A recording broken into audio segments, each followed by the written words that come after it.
Hello. I'd like to call to order the special meeting for Tuesday, January 17th, 2017, for the Board of Education to consider the 2017-18 budget. Present is Mr. Mark Patton, Mrs. Jessica Gerber, myself, Philip Dwyer, Mr. Anthony Calabrese, Mrs. Jennifer Maxon-Kennelly, and Mr. John Llewellyn. Ms. Tricia Pitko is ill and had a choice. She could come into this room and infect us all, or she was a wiser choice and decided to stay home, and I told her I would give her attendance credit if she watched it on TV. So, and we do expect the other two board members, so if I could ask you to stand for the Pledge of Allegiance. I pledge allegiance to the flag of the United States of America, and to the republic for which it stands, one nation, under God, indivisible, with liberty and justice for all.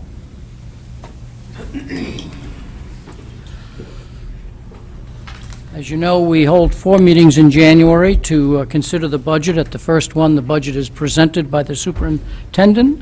We then hold 2 meetings on successive Tuesdays to review sections of the budget book, and then the final meeting on that Thursday is so that we can give final consideration, answer any final questions, and then take a vote so that we can pass it on to the First Selectman's office as required by the end of January.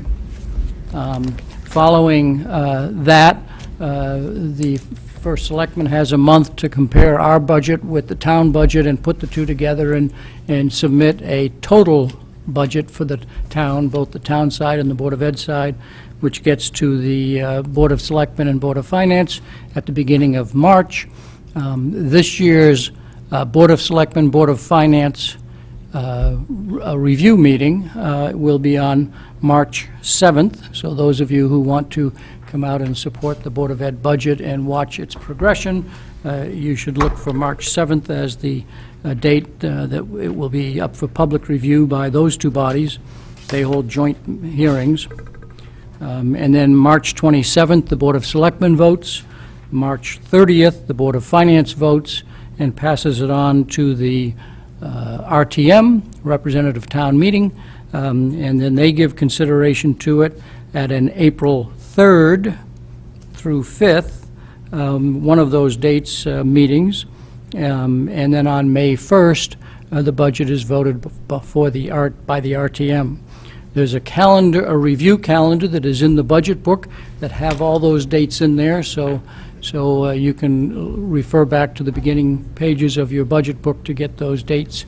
They are subject to change because those bodies may change it for whatever combination of reasons. Tonight we will review, as we normally do on the first night, kind of the high-level questions that come in the historical data, the income, and the executive summary. Frequently, a question that emanates out of the executive summary is answered by reference to another page in the book further down, and that is why it takes us less time to go through all the line items, because frequently a question asked tonight clarifies a line item that is actually on the calendar for the following Tuesday.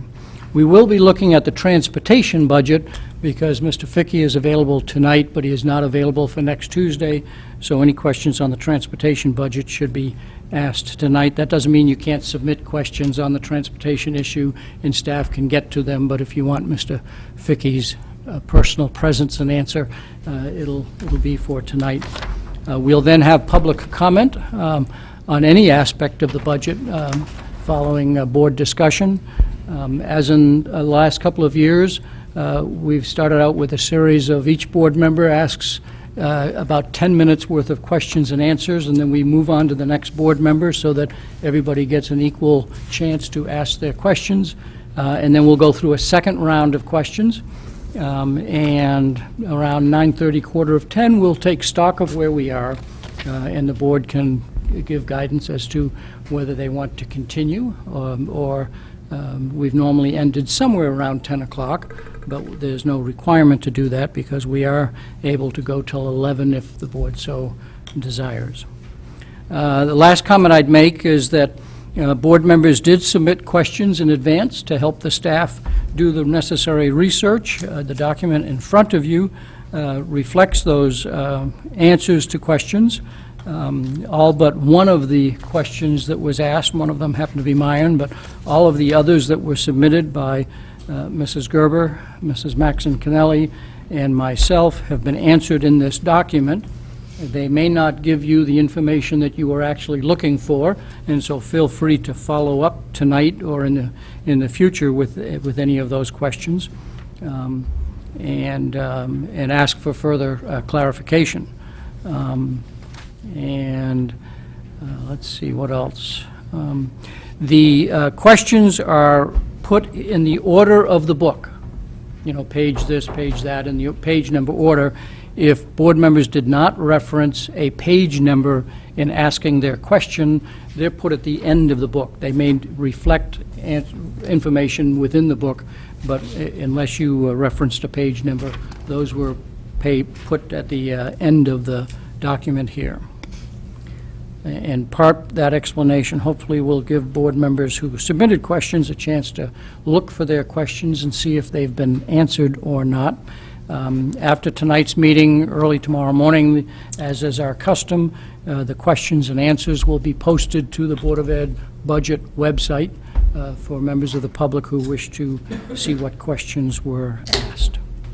So with that, if there's no questions about process, then we will move on to the discussion of the superintendent's recommended 2017-18 budget request, and start with the first section, historical data, pages 1 through 15. I did ask the superintendent if she wanted to make any kind of opening comments, and she said, no, let's just get at it with questions. So, having said that, what is the board's pleasure for asking questions?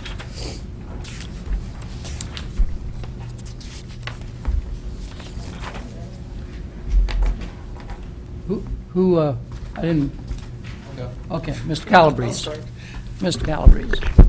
All right, so I'm going to start with, I just want to follow up on a question number 33 about enrollment, which is page 124. Starts on 124. The answer, can I, because the agenda says we're really focused on pages 1 through 49, if you reference that there is a question that is raised there, but you think the answer is on a later page, that gets us to that later page, just so that we don't ignore the agenda completely. Do you want me to stay within the agenda?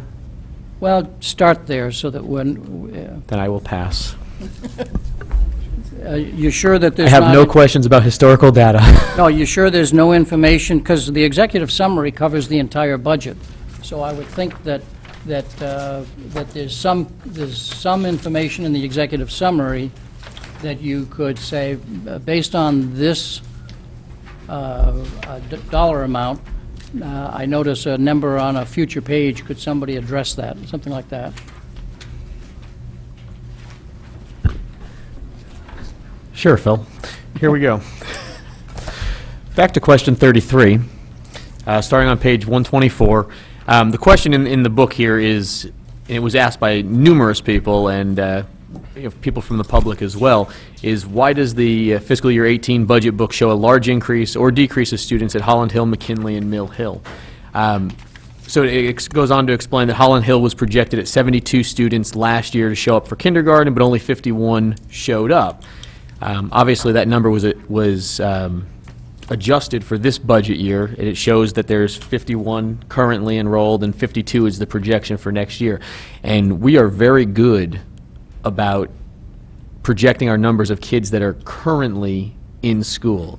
For as much as those neighborhoods at McKinley or Holland Hill are always labeled as transient, those kids pretty much stay in that district. So my question ends up being is, why are we off so much with our projection? Why did we think 72 kids were going to Holland Hill when our total number of kids wasn't off by much? It was just where they were being placed. So what were we looking at Because again, this is going to relate back to number of teachers and staffing at those schools. And again, the number was fairly close. You might be talking a teacher within the district, but, maybe it was a teacher we thought was going to be at Holland Hill, but instead, it ends up over at Mill Hill or McKinley. I'm just wondering what we're looking at and how we can do a better job of projecting where those kindergartners are coming from. Let me just answer kind of two things, then I'll probably ask someone from the staff to help, because we're talking about projections that are pre-me. I do feel that kindergarten always is the most difficult to project in any school system, and it's because you just don't know the move-in rate. You've got to look at the birth rate. It's all the different factors they use. With Malone and McBroom, they were very thorough going into next year. Where this actual projection came from, which would be 15-16, I would have to ask staff if anybody knows what the model was we were using in 15-16.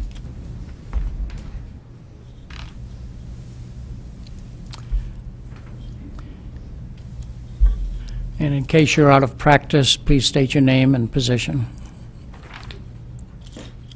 Karen Parks, Interim Deputy Superintendent. So that projection was produced by the company that we used to work with, MGT, and they looked at a combination of factors. Each year they tried to get better numbers. They dealt with birth rate, which was not an accurate predictor for Fairfield. So they looked at properties available. Actually, they came to Fairfield, and we took them all around town to try to get a handle on what was happening with properties. They spoke to people in town. And, why it did not work for those schools, I really don't know. We generally, when the numbers are off, we reach out to the schools to see if they have an idea, and they really had no idea. So somehow, I think their overall projection wasn't bad, but where the kids ended up in which schools, just for whatever reason, was really off in those 3 schools last year. But in the other schools, they were pretty, yeah. So the answer is, it was MGT, and I'm not really sure. And just to follow up on that too, I have had discussions with some of the staff about looking at the addresses to be able to drill down farther to understand what happened this year and where that growth was. We're just not that far along yet. Do you mind if Mrs. Gerber follows up on that issue? Well, also, one other thing, too, I just looked, and from the beginning of the school year until now, we've had 11 additional kindergartners come in. So unfortunately, even the number that we start with at the beginning of the school year changes, and kindergarten is the highest. I mean, other grades have seen increases. Actually, second grade also had an increase of 11 students. So it makes it trickier, because... And the one thing I can say for this year, so registration, is now in the central office. So we get a much better handle about what's happening in registration. And this year, last year we saw an uptick, it seemed, in registration throughout the year, new registrations. This year, it usually, by October, it really slows down. This year, we're still registering kids pretty continuously. So I don't know why, but there seems to be a lot of movement in the community, at least in this past year and starting last year. So turnover in real estate, rentals, I'm not really sure what it is. Okay. Thank you. You're welcome. Mr. Calabrese, you still have the floor if you have another question. If not, I'll wait. I'm Okay. good. Thank you. other questions from the board? Mr. Patton. Staying to the historical summary on page 14 for state mandate impacts. The PPT attendance by paraprofessionals. So I'm not sure, through the chair to the superintendent or to possibly Ms. Leonardi, what year is this reflected in the first time? Is it the upcoming year, or is it the current year? It went into effect for this school year, but it went into effect after last year's budget was Right. built. So So we do have at least less, half a year's worth of data to say what this impacted thus far, and any idea how many paras had to go and be paid for such I asked thing? that question today, and I know Ann Leffert is going to check on that for us to see if we can go into the data and actually parse it out. We don't know if we've been inputting the data in that way in the system, where we can see that it was for that particular purpose, why you had a sub. Okay. Because many, as we know, many state mandates, we can't exactly peg exactly the dollar amount, that mandate costs, but this is one that we probably could, figure out since it's actual hours, right? So, I would suggest the cost of this mandate is less in dollars and more in time and substitutes. in time lost for children by being provided services with people who actually know them. The cost is probably less in terms of dollars, because people try to organize when the appropriate time would be. Right. But at the end, the student is the one who's without their well-known staff to implement their program. And that's the difficulty of this mandate, is not only are their teachers not teaching them, but their paras who know their plans and programs and can support and accommodate them aren't there for them. So that's the tough part. But people are trying their best to live within the scope of this law. But it's two costs, not just financial.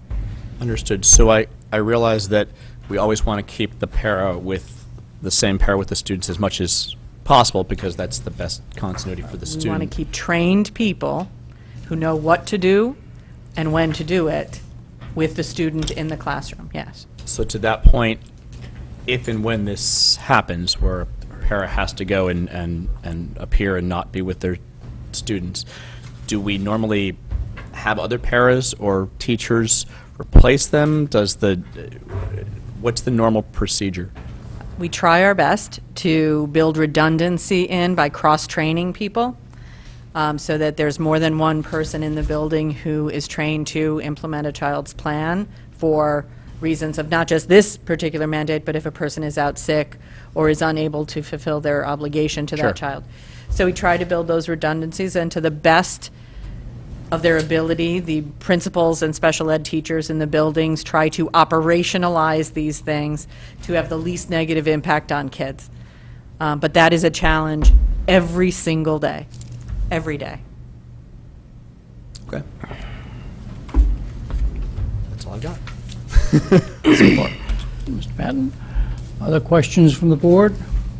I recognize that the staff have done such a good job of getting every question answered over the Martin Luther King holiday that maybe some of you are stumped looking for things. Mr. Llewellyn? Can I suggest that we kind of start at the beginning and move toward the end and say, does anyone have any questions on pages 1 to 5?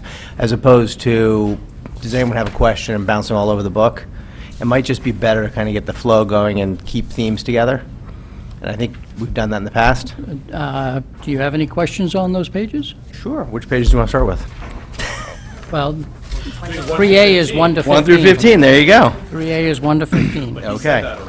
Okay, I missed that, sorry. I do. Cost per student per school, And you should reference the page number. I when you am, ask. yep.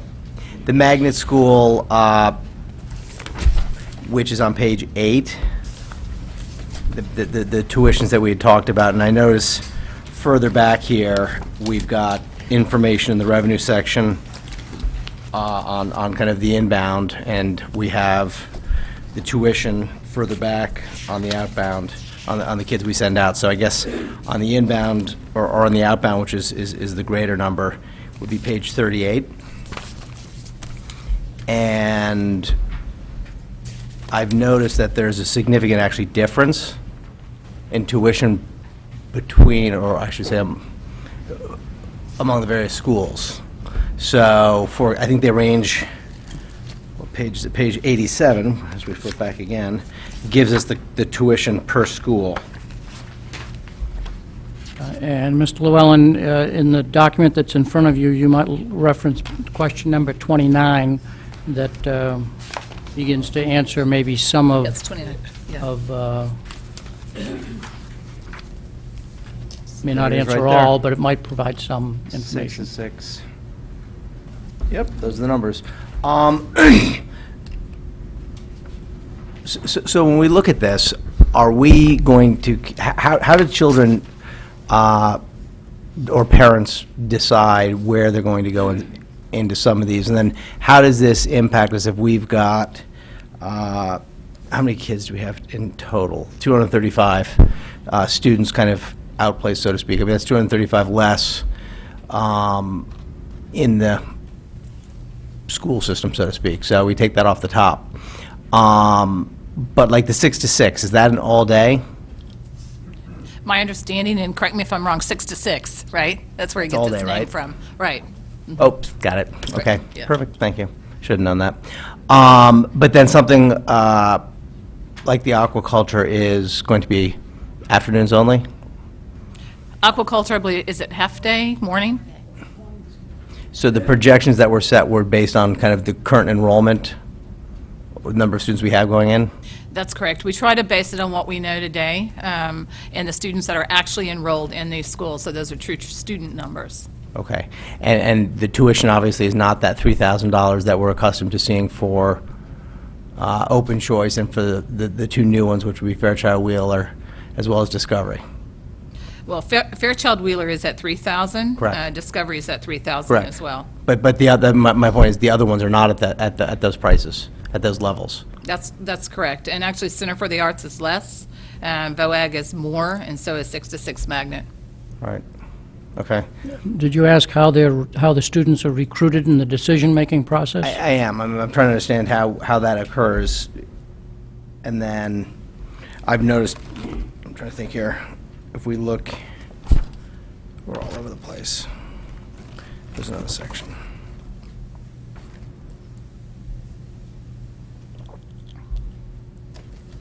Where is it? Then we've also got under tuition back on page 39, which is then going to reference page, this is all over, let's see here. The other tuition is just going to be the increase. It says we've got the magnet schools, and then we have kind of the outplace. That's all in that same number? Right, what you see reflected on that page Yep. is the 219,000, that is new Magnet, and that's where we've probably had the most discussion, that we have not been, billed for previously. We have 165,330 in special education increase in outplace tuition.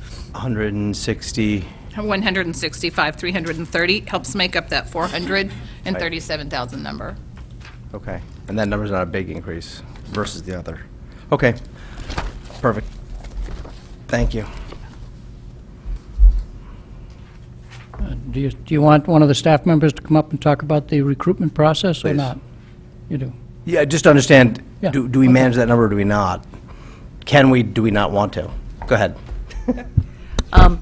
On a recent policy that was given to all board members, that was the student confidentiality. There was in that explicitly, we are required by statute to open our doors for that recruitment process and provide them full access to our students for that, exactly for that recruitment. That's what they're referring to. Got Yeah, it. and this is the recruitment there. Okay, perfect, thank you. And then the opposite side of that, I noticed there's a question answered in here about the tuition that we receive, and that we've not indicated, or we've not projected an increase in the tuition for our increase in open choice? That is correct, and we handle that in the same way we handle our current magnet students. Our magnet number going out could go up or down, our open choice could go up or down, and we don't know if we will be able to fill all 18 of those seats, so we don't want to count on that revenue. It's about 56,000, I think, on that, right, 54. And, If I can, a similar question was asked about the Walter Fitzgerald campus, about not budgeting for the increased students, and is essentially the rationale the same? Yes, it is. and in the past, have we ever offered open choice student seats that have not been filled? In other words, I thought there was a wait list for kind of open choice. Have Be we, inbound. yeah, have we ever offered an open choice seat to somebody and the family decided they changed their mind and decided not to count it. Yeah, not the families. Could it not be filled by somebody? If we were to open up 10 of them, have we ever had folks not come in? Mike Cummings, Director of Elementary Education. To my knowledge, my limited historical knowledge on this 2 years, but looking into data for the past 10 years, there's no indication that, and in conversations with CES, that any seats offered by Fairfield are not claimed. Okay, So we have a high demand. that's what I figured. Okay, thank you very much. So we've got at least an opportunity there, which is good. Okay, thank you. Correct. Anything else, Mr. Llewellyn? We can go and I'll come back. Thank you. Other questions from board members? I'll give you a moment and bring the two board members up to date. We're looking for questions related to pages 1 through 49, knowing full well that the answer to that may lie in pages that are further back. But if you start with asking a question on either historical data, income, or the executive summary, which essentially covers the entire budget, we'll go through a couple of rounds of questions of board members. And a lot of the questions were answered that were submitted. They're ordered in the number of the page number, not in the order of who asked the question. And so we are now in the midst of asking questions from random board members. And so, Mr. Patton, and then Mr. Patton. I do have many questions, but to Mr. Llewellyn's point, could we, as we're trying to go through this at least today, kind of stick to the Yes. sections so we And don't end up going all over the place? 'Cause Do I you know have that- questions related to one, Right, page I mean, 1 Mr. through Llewellyn's question 15? kind of pushed back to the, page 38 of the latter section. I know they're related, but if we can kind of keep to, like you said, going in order, it would help. Only way to do it, yep. keep things a little more Sometimes it's organized. hard for this board to restrict themselves to I that kind of understand. order, but do you have a question on pages 1 through 15? I'm done with 1 through 15, so I wanted to know, if, when we're done with that, I do have income questions. though. Okay, any other question on pages 1 through 15? That doesn't mean that this is the and forever hold your peace, but nonetheless, let's try and move 1 through 15 and then move on to the next section. I just wanted to Mrs. speak Maxine very Pinelli. briefly to that, because I'm still finding all of my questions and trying to read the answers, so I apologize if I end up either emailing or next week going back to them, but I'm still sorting that out, so. But you don't have a question on pages 1 through Correct. 15? Not- Anybody else have a question related to pages 1 through 15? 1 through 15 going, 1 through 15, correct? Mrs. Lou McCormick. Is it okay if I just go kind of page by page, because that's kind of, I'm not sure what you covered From 1 already. to 15? Yeah, Sure. from 1 to 15. And then we'll move on to the next section. Yeah. Okay, so on page 3, I ask for this every year, and the reason is because it always looks so bad when we show up at the bottom of Fairfield.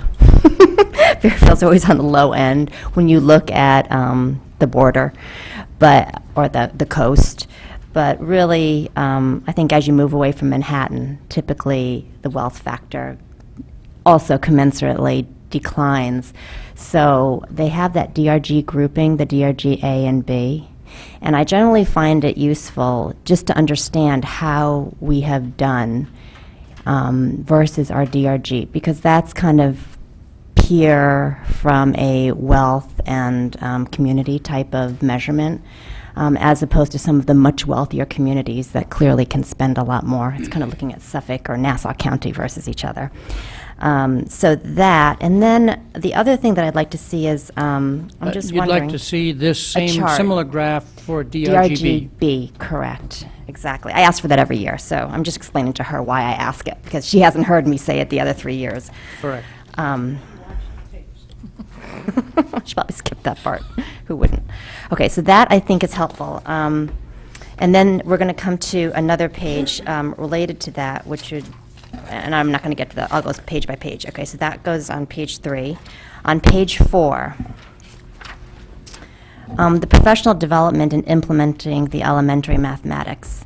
I'm just curious where within the budget, how much do we spend on that? How much was allocated within the professional development? You don't have to give me the number right now, but I'm going to ask for a whole bunch of items and maybe it's answered in this packet already, I don't know. But it would be nice to know how much we've spent and how much we're planning to spend for the full rollout and professional training for the elementary mathematics.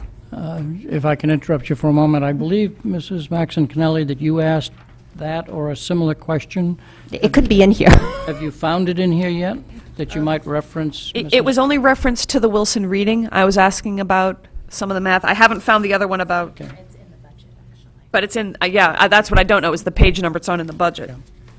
There is a list of professional development that we're providing on page 146, which shows elementary math K to 5, that shows the professional development as well as resource materials. So does that give you the information that you're asking? I don't know. You would ask for the full rollout. This is just the upcoming year. Yeah, I was kind of looking for, and also the training, the actual training, not the materials. So, the professional development, the Yeah. actual professional development. Is that broken out here? But not Purchase for of last texts year. and supplemental materials. It kind of lumps it all together. Page 146. I'm looking at it. There's two math things, PK 312, is that what we're looking at? The 105, 347, curriculum development, professional. So is this, let me see, the 8381, is that for the, that's how much we are spending in the forecast, but what is the full? Like, have we spent most of the professional development, or is that it? We're only spending 8,000 in total. Do you want Mr. Cummings to answer that? If he's comfortable? Mr. Cummings, do you wish to come forward and talk about the pre-K 5 professional development and curriculum development, and perhaps reference what has been done this year and how that drives the budget for next year? Actually, can I just expand on that for one sec? So I think it would be really helpful to understand, last year I think we had $750,000 in the budget for elementary math. How much of that 750 was spent? How much of it was spent on books? How much of it was spent on PD? How many folks have been through the PD, and where is each of the elementary schools in the rollout? Anecdotally, we've heard that some schools are using it and others it's not as apparent that it's being used. So it would be good to understand what's been spent, and then is this kind of the end of it, or is there more to come in next year's budget as well? So let me try to break this out into the current year and then talk about what's budgeted. I'd have to get you the exact figures in terms of, I don't have that in front of me right now, of what was budgeted and what was spent on the textbooks and what's been spent so far in the professional development. I will say that in the current year, we have supplied, every classroom teacher, and every MST in the 11 buildings has received the Bridges materials. We are continuing ongoing professional development. We did get some PD built into the Bridges purchase, which was used with some of our staff, but primarily the MSTs in each of the buildings, along with under the direction of Mr. Wakeman, have been creating ongoing professional development to support the implementation of the math resources. That material, they meet once a month. That material is distributed to the teachers at Tuesday afternoon meetings, at grade level meetings. It's just a continual process. We have identified, we continue to identify during the course of that work, that there is a continuing need to align the new resources to the existing curriculum, to align to the resources we had in place. And so what you'll see in the 17-18 budget to some degree, particularly under curriculum, is ongoing efforts to make that alignment more clear for our classroom teachers. We do have an understanding and an expectation with all of our buildings that this is an equitable distribution, that there's an equitable expectation of what will be done in each of the classrooms. Having said that, I know that some buildings are working a little bit more slowly than we'd like, but we see that that's an issue more of ability to respond to the needs than anything else. And so our job is to, like with any set of, if I think broadly about this, any set of 11 learners, we've got to supply more resources, more time to those buildings. So if I answered your question about 16, I mean, I have to get you the detail on 16, 17. And how many teachers have actually been through formal training rather than materials distributed on a Tuesday evening Every teacher has been. through formal with the Bridges folks. In terms of when I define formal training here, what I'm defining it as, that there's time set aside, whether in the school day or after the school day, with one of the MSTs in their building, with the MST in their building, to formally go through the units as they come up, as they're being introduced, to talk about what the learning expectations are within those, in the resources, how they align to our current curriculum, what resources, particularly right now in the Bridges number corners, should be used to support the curriculum and the expectations within the curriculum standards. So that is happening formally in every building with every teacher. Okay, so if it's happening in that fashion, does that hit our budget in terms of dollars, or is that teacher time and MST time that is taken kind of as a 1 FTE? So we shouldn't see any numbers on the chart that Ms. Gerber referenced on 143 or wherever it was. You will see in the current budget, in the proposed budget, there is about I think $8,300 or so in PD. And one of the questions that you asked of us answers that. There's, I think, about, I'm going to try to do this off the top of my head, about $2,446 in monies on... Working on some professional development for the teachers. Oh, that's right. Thank you. So that money is to work with staff this summer, our MSTs, to develop these ongoing PD modules that will roll out during the school year once the teachers return in September. There's also some money, about $5,600, I believe, that is being used to train the MSTs and Mr. Wakeman. We see a need to increase our staff's proficiency in the instruction of fractions. So we're going to spend some money and training this summer with that group to increase that ability. So that's a specific area that we see as a need, that it's instruction of fractions. And wasn't there a home aspect to this as well?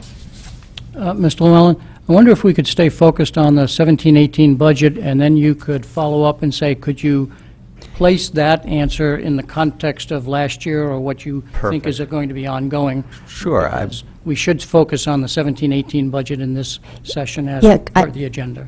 Can I finish with my questioning? So, do you... this is your time that you relinquish to Mr. Llewellyn at the moment. Do you have any Didn't know we questions had on the time. 17-18 math pre-K budget that you want to finalize? Go ahead. Okay, back to Mrs. Lou McCormick. Okay, so what I wanted to understand was, as Mr. Llewellyn had indicated, there's a 750 total number we had approved for this year's spending, right, for the new curriculum.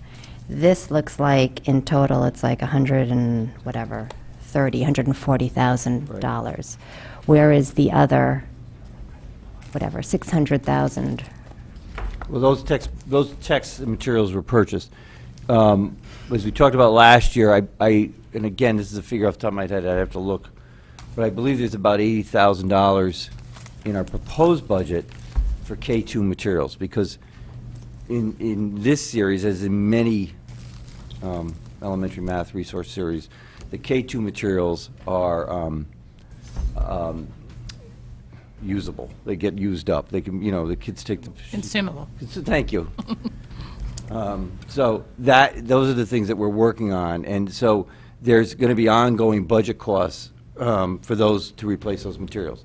Now, having said that, one of the things that we want to look at, and we just can't make that commitment at this point because the materials are new, is we really want to see what are the materials that teachers and students find to be of the highest quality and of use, and our hope is that we can eventually reduce those purchases and supplement in-house through our copy center. Wait, so just so I understand, so we had the 750 that was approved last Mrs. Lou year. McCormick, kind of the same comment, that this is, tonight's meeting is to talk about 17-18 budget. I think if... But that's what I'm trying to understand. I want to understand what this 105 is. So stay focused on... I am. This that is the number, but it has to do with the 750, because I want to know if the 750 wasn't fully spent and it's rolling into this year, or if this is an ongoing 105, because you're saying workbooks are used and then need to be replenished every year? The K-2 materials are consumable, and those will have to be used every year. Okay, so the That money 105, will have to be budgeted every year. so the 105 is a repeating item, basically, every year? A portion of it or the entire amount? A portion of it, Yeah, a portion of it. A portion of it? yes.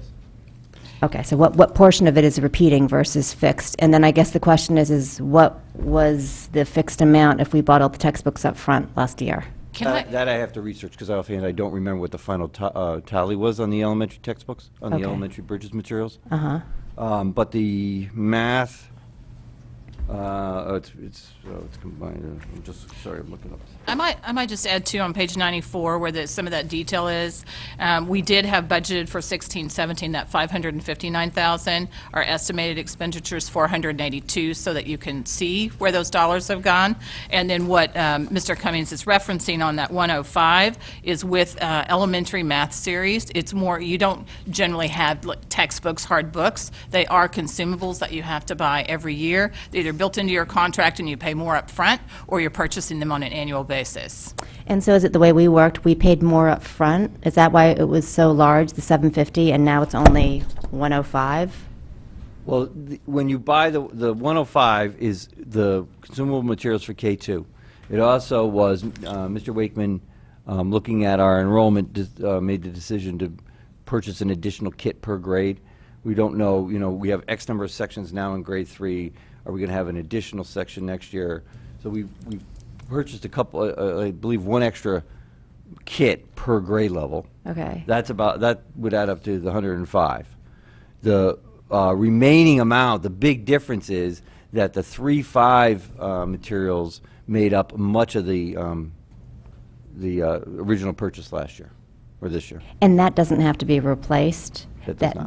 That's fixed? That's right. Okay, and then for the training, is the training rollout, is that done as of this year now? The $8,000 will complete it? And I guess, what was the total amount? Or is this part of a, $50,000 professional development plan that we're rolling out over 3 years or 5 years? Or what is the plan for professional, like when will the teachers be trained?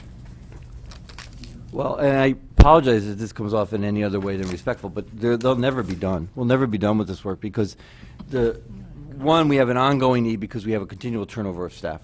So we're always going to be need to training new staff. But the other part of our mission is that we find things that we're not doing as well as we should, and we have to, like the fractions example, we have to go back in and retrain, regroup ourselves around that, and try to fix where we're seeing as holes. So that work, in a sense, never stops because it's about a continual improvement. Now, having said that, one of the things we need to be mindful of always is all the training that's going on for our teachers, and we have to prioritize. So there's a certain level of, how much can we do in the time we have, and being mindful, too, of the dollars. But that work never stops. I was just trying to understand how much of this was for the bridges, not for your everyday updating and kind of keeping everyone current. Like, when did the bridges training rollout complete? The work that would be most specifically related to bridges, in a sense, in the math, if you're looking at page 146, is really the curricular type work. There's about $20,379 for curriculum. We're going to be bringing staff in this summer to work on the units.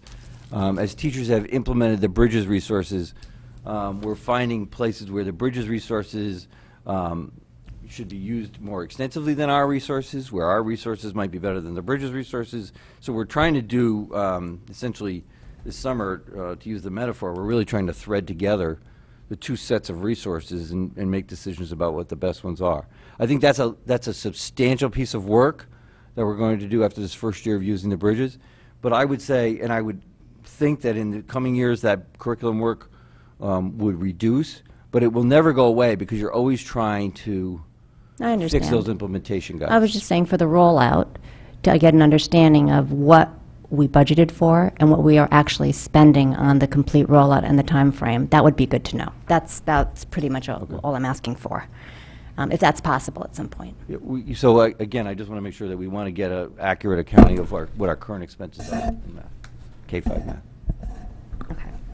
Yes, and if you say we're adding extra kits to different classrooms, have we used all the kits we already have, or do we just want to add more? No, we've used all the kits we have. They're Okay. all out there. We bought to the. In fact, this year when we added some grade sections at the beginning of the year, we had to buy additional kits to make sure that they were all equally supplied. Okay, thank you. You're welcome. You have extra questions, Mrs. McCormick?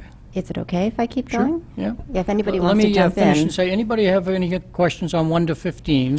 Do you have extra questions related to 1 to 15? Floor is still yours. Okay. I'm going to just move down the page then.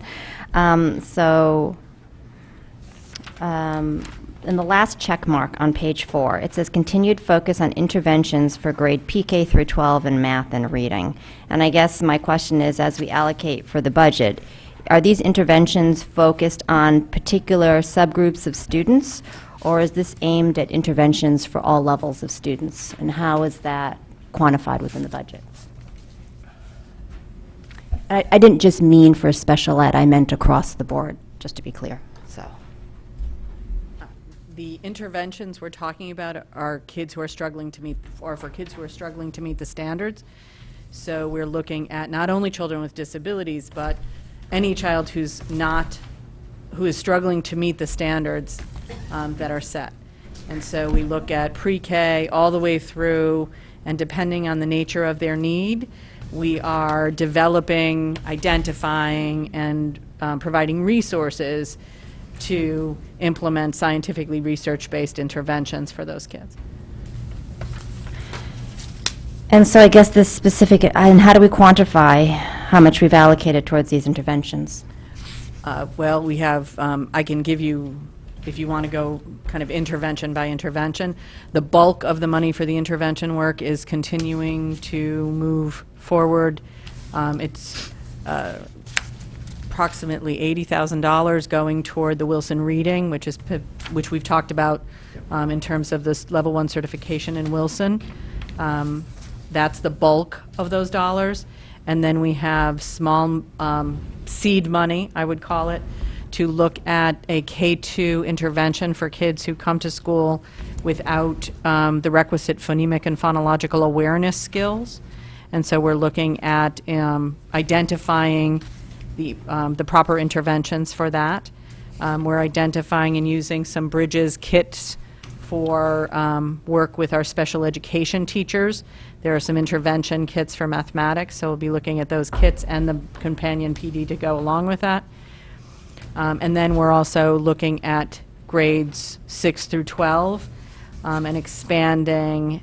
Part of the Wilson is going to teachers in grades 6 through 12, but also expanding those resources to look at young adult struggling readers and the kinds of interventions they will need to move that forward as well. And so what would you say the aggregate of these interventions would be within the budget? The aggregate of all of the interventions, including professional development and materials, would probably be somewhere in the neighborhood of $200,000 to $220,000. And Mrs. Lou McCormick, question number 42, which I think came in from Mrs. Maxon Cannelli, sends you to page 43, number 404, and references the Wilson reading. It's a short answer, but... Well, that's only part of it, though. That was 80K of it. But in total, it's like 200 to 220. When you look at staffing, When you plus look at professional everything. development, plus the resources to implement the intervention, yes. And I guess my question is larger. Within our budget, do we have an equivalent for not just struggling learners, but for interventions for kids who may need to, be challenged? Like, what about the challenge side of things, like interventions where they need to be pulled out? Do we have that offset? I guess you're not probably the person to answer that, so I'll let you. I'll ask. I'll turn it back to whoever is appropriate. I've always tried to be appropriate. The budgeted amount, and I apologize, I just was thumbing through the book. I didn't have time to get it between here and there, but is the money that we have budgeted in gifted, in instructional services for gifted, both in the staffing for the elementary IITs or the gifted teachers, as well as the dollars we put into their budget. So they have a expenditure account every year as well. Okay, but that's more project-based. It's not necessarily curricular-related. So, for example, it's not related to actual in-classroom activities. Okay. It's kind of an extra thing. So thank you. So the other thing we do is we look to, for example, I'll give you, we purchase classroom libraries for our elementary classrooms. We look for a wide variety of text, not just on topic and interest, but also reading levels. And we make sure that in all the grades, all reading levels will be challenged. So you're going to find books for struggling readers, but you're also going to find books for students who are reading well above grade level. Good. And how about in math? Math, we look for that. Materials, we look at, quite honestly, the Bridges materials offer some of those resources themselves, but we continually build for those challenges. I mean, there's existing resources that the teachers have compiled to meet the needs of students. Part of our ongoing professional development in both reading and math is to train teachers to recognize when students need to be challenged, and to develop those materials right there, or, overnight, that type of thing. And so it's not always something that you pull off the shelf, because you also have to be mindful of the students in And front it's of you. being done in class. Is it being done in the classroom, or is it being sent home for parents to do? Well, I the don't know. I challenge. mean, to my mind, it should be being done in the classroom. Should be done in the Yeah. classroom. Right. Because I know that, I'll go back to Singapore math because I understand it well. So with that series, they had challenge textbooks or workbooks as well as kind of mainstream. And so I guess with Bridges, does it have the equivalent, and are we trained on those resources, and do we actually implement them in the classroom? I'll turn to Mr. Wakeman. And is that part of that 750 or whatever? Is that what we have being done? Walter Wakeman, Pre-K 5 Math and Science Curriculum Leader. There are resources in the Bridges, and actually they're cited in the daily lessons that teachers have a resource to. They have extensions and challenge board students. And some of the materials and resources that are part of the summer work that we do is identify some of these resources that teachers can avail themselves to support students. And challenging students, we're looking at challenging all the students, regardless of where their abilities are and understandings are in the classroom. So and the math science teachers are actually some of the most beneficial resources to the teachers in helping them to navigate some of these. Being the quantity of resources that teachers received this year and navigating them all, those people have been really key in helping them to identify resources to help. So it is part of the curriculum, Right. right, that we've purchased in Bridges, and it's being implemented. So it's part of our budget already. It's part of whatever. Part of, again, the gift that we received last year with the Bridges resources provided teachers with a wealth of resources at their fingertips to differentiate for all students. And we're doing that in the classroom. Right. Across Again, the this is a board. learning year with a new resource, but yes, that's what we're working towards. Okay, excellent, thank you. I wonder if I can interrupt so that we can make sure every board member has a chance to ask questions. Sure. We'll come back to you, but let me see if there are any other board members that have questions 1 through 15. Ms. Carnell. I guess on page 7,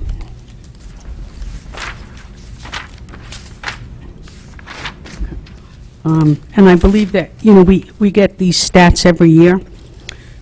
What I was wondering, if we can have a better breakdown of these stats in terms, and through the chair to whomever is able, who has this data, I'd like an understanding in more detail about how many students take the AP classes but do not take the test, because I think that's very different stats. A breakdown on the 3s, the 4s, and the 5s, minus instead of just a 3 plus. And are there certain courses where our district does better in AP than others? We certainly can get that data. We get that on an annual basis, so that's not difficult for us to get and Great. present to the board. Thank you. Anything else that, well, anything? Anything else that you wish to get? Because it may be that Dr. Jones will find that, as Mrs. Gerber says, that the answer has already been put together and just it's a reminder. We'll see.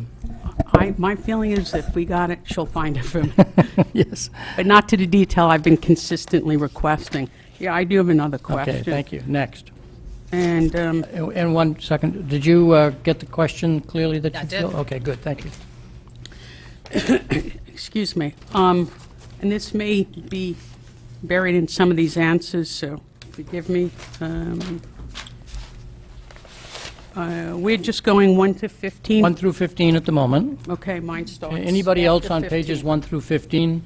Back to you. Do you have any other questions on pages 1 through 15, Mrs. McCormick?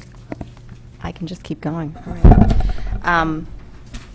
Well, and also out of respect, so other board members might have questions on other pages. I might ask you Absolutely. to submit some of the questions if, so that Sure, whenever you want. So with leadership capacity, page. on page 5, in professional development, I guess my question is are we sufficiently allocating the professional development monies to bring people from the outside, like third-party experts, in to do professional development? I can't even remember, a teacher had brought it up to me once that they used to do lots of external professional development, and a lot of it has just become internal, teaching each other, which is wonderful because there's a lot of wealth of knowledge within the district, but it also is interesting to get someone with completely a different perspective from elsewhere. So I'm wondering if that is a focus of your professional development allocations within this budget. Yeah, I might ask staff to Yeah, address that. so what percentage of the total professional development dollars are spent on outside resources versus inside resources? And if you don't want to hazard a guess, you can always give us the number after the meeting. Meg Boyce, Director of Secondary Ed, I'd have to get back to you on a percentage, but I can give you a couple examples. In our world language program, for example, Eileen Frankel, our coordinator, has done an excellent job of bringing in nationally known presenters to work with all of our world language teachers. She does that every election day. And other times during the year, we've brought in several times a consultant to work with our 2 Chinese teachers, just to work with those 2 teachers, to help them understand how to implement the curriculum and really work with the students in our high schools. So that's one example of something that we do. I have to tell you, though, I'm a great believer when it comes to professional development, that is on-site. I think we have to be a little bit careful, although it's wonderful to bring in someone who's well-known and have that person speak to everyone. But then I always ask the question, so what are we going to do after that? So it's really important to have professional development planned so that there's follow-through and embedded practice, even after that happens. We've done a good job of that on world language, but that's one of the reasons why we do a great deal of work for ourselves. It's not that we don't value big names, but that big name comes one day and then that person's gone, and then what happens? Yeah, I appreciate that. I think it's wonderful that you bring in the world language, and I think also with the areas of science, technology, these areas move so quickly that it's nice to think that we have all the expertise in-house, but I think the world moves so quickly that it behooves, I think, our instructional staff as well as students to kind of get that very updated perspective from other areas. So I don't know if we ever break that out, but it would be wonderful if we would think about kind of consciously, as opposed to unconsciously, kind of allocating money towards bringing staff in certain disciplines, even when we bring in like a new math roll-in, whenever we're rolling out a new curriculum, do we consciously allocate to bring in an external person to train? I know like some of our neighbors had brought in some people from Asia to come train them when they came in. We actually participated once also. And people found it very valuable when you get somebody who's very well renowned. So thank you. Yeah. Other questions, 1 to that was the 15. number. So I was looking for the percentage that we bring in and what disciplines. So that was that question, right? In terms of, so this is still page 5, continued focus on sharing strategies and best practices across the school district. Is that really a budget item or not so much, right? That's kind of part of our part and parcel as we manage. There's no real cost And item. staff may want to chime in, but we do instructional rounds, which can have a budgetary implication if you're having to get subs, in order to do the instructional round. So it really just depends on what the focus is. Okay. Then I'm going to, If I can, I think the information on pages 4, 5, and 6, correct me if I'm wrong, but for the most part, that is using existing resources. Right, that's correct. There's no new money involved in this implementation of this portion of the district improvement plan. It's using existing resources that's already budgeted. Is that correct? That's correct. well, except We for math actually- resources. I mean, the math rollout has, we just talked about that. But anyways, yeah, so I'm done with that section. On page 7, if I could flip you to the AP results, I'm wondering if you could rechart this with showing the 3s, 4s, and 5s. I think that's Ms. Carnell's question. She asked for that, right? Okay. Yes. That's easy. Is that easy enough? Okay, I just want to make sure. I think we'll get the information. We may not change the chart, but we'll get the information that was requested. Okay.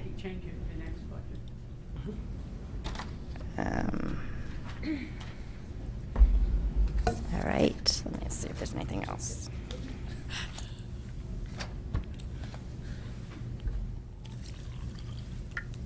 All right, okay, so maybe this is, I'm sure somebody's covered this in this packet, but on page 10,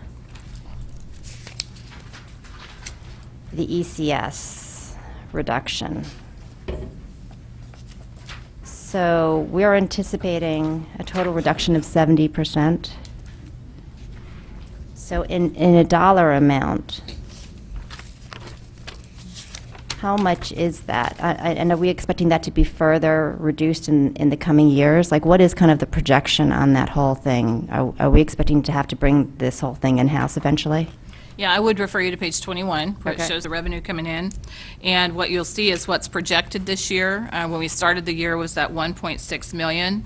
Now, what is shown in the budget book was that 1.6 million, because at the time we were creating this budget book, we weren't 100% sure that we were going to also have that 570,798 reduction. That does flow through the town side, so it's just important to note that.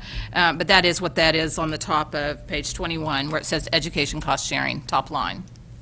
Right. Sorry, and if I can interject in terms of projections. When I was up at the Department of Education, which was like a day or two after the $570,000 cut was announced by the governor, and I asked the staff up there, so were you aware of the cut that the governor was going to make? The answer was no. And so I think it's very difficult for any Board of Education or government official to be able to project what the governor may or may not be planning on doing in the upcoming budget. The only thing that I think we can do is to budget for what we know we have after the second cut, and not budget lower than that, as if we're signaling, go ahead and cut us whatever you want. But it's almost impossible to project on either educational cost sharing or ECS grant for next year from the state. Right. It'll be very difficult. And I think it would be, helpful and also interesting to understand how many dollars of additional funds we have to absorb in our budget directly that used to be supplemented by the state, because I'm sure that kind of trickles through various new policies and new, like if there was one aggregate, so we can see how much the state is impacting our budget with the increases, I guess, unfunded mandates that they're imposing on us. And I would say that that starts kind of with the excess cost, right, where they're supposed to be funding us 100% over the 4.5 times for the that excess cost sharing with the state. So I know they used to only fund 70% of that, right? And now I might actually reference you on the packet that you got tonight with the questions. We did have two questions, question 4 and question 6, which might be helpful. It does give Andrea did, I think, a good job using a pie as her thought process, and so the way that it's written there helps people understand how that money is parsed out. Because if you think of it like a pie with slices, and if more school divisions in Connecticut are wanting to access that one pot of money, that pie, then the slices get smaller, which means less funding. Oh, no, I understand that we Okay. get less funding. I think the question is how much is it impacting our budget where there's these kind of unfunded mandates that the state keeps coming back with? And I So would- in its aggregate, how much is that within our budget? Yeah, So and I there's- would reference you to pages 21 and 22, which is a listing of the government grants that we get. And again, with the caveat that it's almost impossible to project what state funding will be available when they pass their budget in June, but this shows the actual for last year, the projected for this year, and what we're assuming is budgeted for next year. Does it have everything? Like, does it have the dyslexia training? Does it have, like, I just kind of want to see what the new state like, in aggregate, what the impact is. Because I have a feeling that that's a pretty significant number within our budget. And it'd be interesting to see how that's grown over time. And if, and let's say that they continue, like, at that rate. It's just kind of good to understand how much of an impact it's had on this budget. So if we see a 3% rise, we can understand and you can rationalize and say it's because the state has been pushing back more into our budget, and this is how much in total. In fact, it's been more like $10 million or some large number, which my guess is it's pretty large once you look at the excess cost that's not being funded by them, which they should be funding. Yeah, in total, our budget is funded by outside government, outside of the town of Fairfield, by about 6 or 7%. The balance comes from local tax dollars.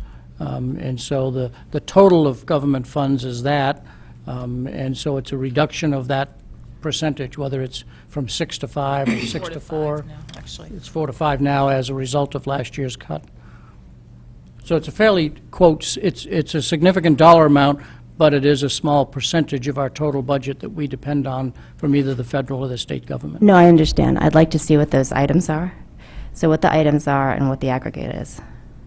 And again, those are listed on pages 21 and 22. Well, those are only the incomes, plus they have unfunded mandates that we have to do, which isn't an income. It's the mandate that we have to fund, right? Like the dyslexia training, and there's like I think a few different things that are out there. I don't know all of them, so I'm hoping that you can just kind of put them together in a I list. will give it my best effort. Awesome. Based off everything that we know that's in here. Perfect. Certainly. All right. Can I clarify one thing? Sorry. The Mr. first Llewellyn. number on page 21, under the excess cost, the ECS, the 1.6, that's reflects the most recent cut, correct? It does not. It's not? That Okay. 2017, 2018, by the time this budget comes out and approved by the board. It'll be at 600 less. Yes, it will be 570,798 less. than That's what I thought you see. said, but then I wasn't sure I heard that, Yeah. so, okay. And that'll be reflected in the town side of the budget. Correct, but I just want to make sure. Yep, thanks. Other questions on pages 17 to 26? On this side of the room, if there are any questions on pages 17 to 26? 17 to 26. Mrs. Gerber? Through the chair, I guess it would be to Mr. Cullen, if he's here. This would be on page 22. I just had a question about the custodial fees and the building rentals. I was just curious as to why they decreased. Not a tremendous amount, but I just was curious as to why they decreased.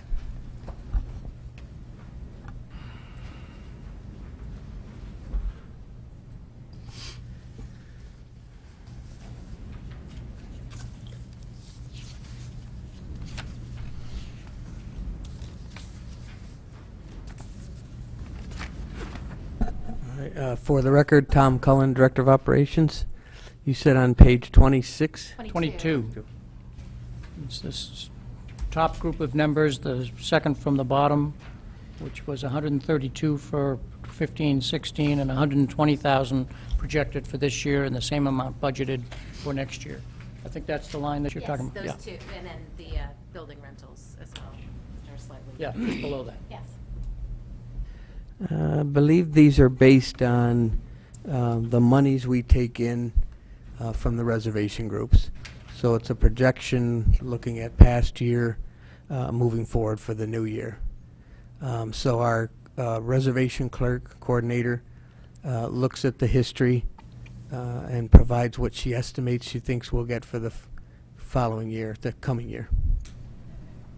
So I probably have to get you some more detail on where we think the custodials. Right, yeah, I mean, I guess the thing is, we know how busy all the schools are, after regular school hours with buildings being used. And so just looking at the number declining slightly, I would have thought it might even have gone up a little, or at least stayed the same. So I was just curious if there was some reason why it had slightly declined, or not. No, we have a good idea of what groups are coming back, and she estimates some of the ones that, will let us know that they're leaving or this is their last year.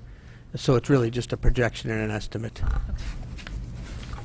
Can I follow up on that question? Yeah, go ahead. If I recall, a year or two ago, it was agreed that kind of we'll absorb some cost and then we'll be allowed to keep the building rental income, correct? Or was it the custodial fee? Correct. No, you're correct. The building rental income? Building rental I income presume used that to that go to the town. agreement is still in place? Yes. And that we continue to collect the building rental in our budget, it doesn't go to the town? Correct. Yes, we always collected the custodial billing. Yeah. We tracked that in the maintenance department, what's billable, what's non-billable. We used to give the rental fee. So the way the reservation works is certain groups are charged a building use fee for either a classroom, a gymnasium, even the parking lot use, and then there's a custodial fee, because a custodian has to be there anytime anyone's in or outside the building. We used to give the rental fees to the town as income. And that was an agreement with Dr. Tito when he was here probably 3 years ago, that we could keep that funding for our budget. You're correct. Do you have other questions, Mrs. Gerber? No, actually, all of the questions I submitted were answered, so thank you to you. Dr. Jones. Mr. Patton? Chair, Mr. Collins, just a quick follow-up on that I had. Can we just get, it seems to be, I think you're on that track already, but an actual thus far for 2016, 2017 on that? Because that's the one column that we don't have, that we have in other places in the budget.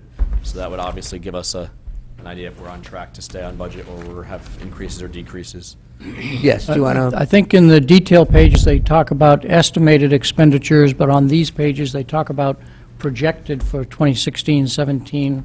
If I can ask our Director of Finance, whether it says estimated expenditures in the detail or projected 2016-17, it's the same information, correct? So the estimate for this year would be 120,000. Okay, and actually just checking, I have last year's budget book here. Right, so we projected 55,000 and we're on track for 52 based on what's in here. Okay. Correct. Just asked and answered. May I continue with other info Please. questions? Again, pages 17 to 26.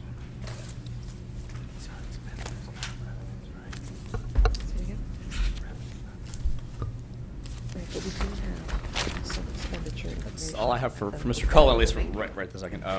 To the chair, to, I'm not sure if it'd be Ms. Mansell or Ms. Leonardi. Special education excess costs, And the page number is? page number 17.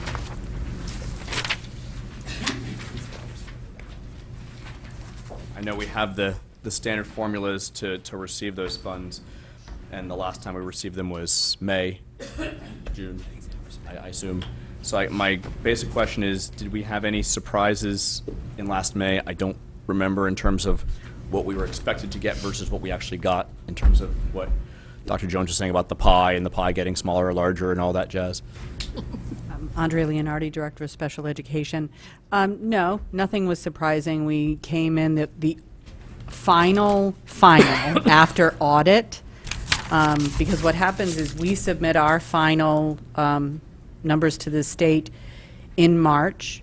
Then in June, they're all audited, and then the town ECS is adjusted up or down based on our final estimate in March.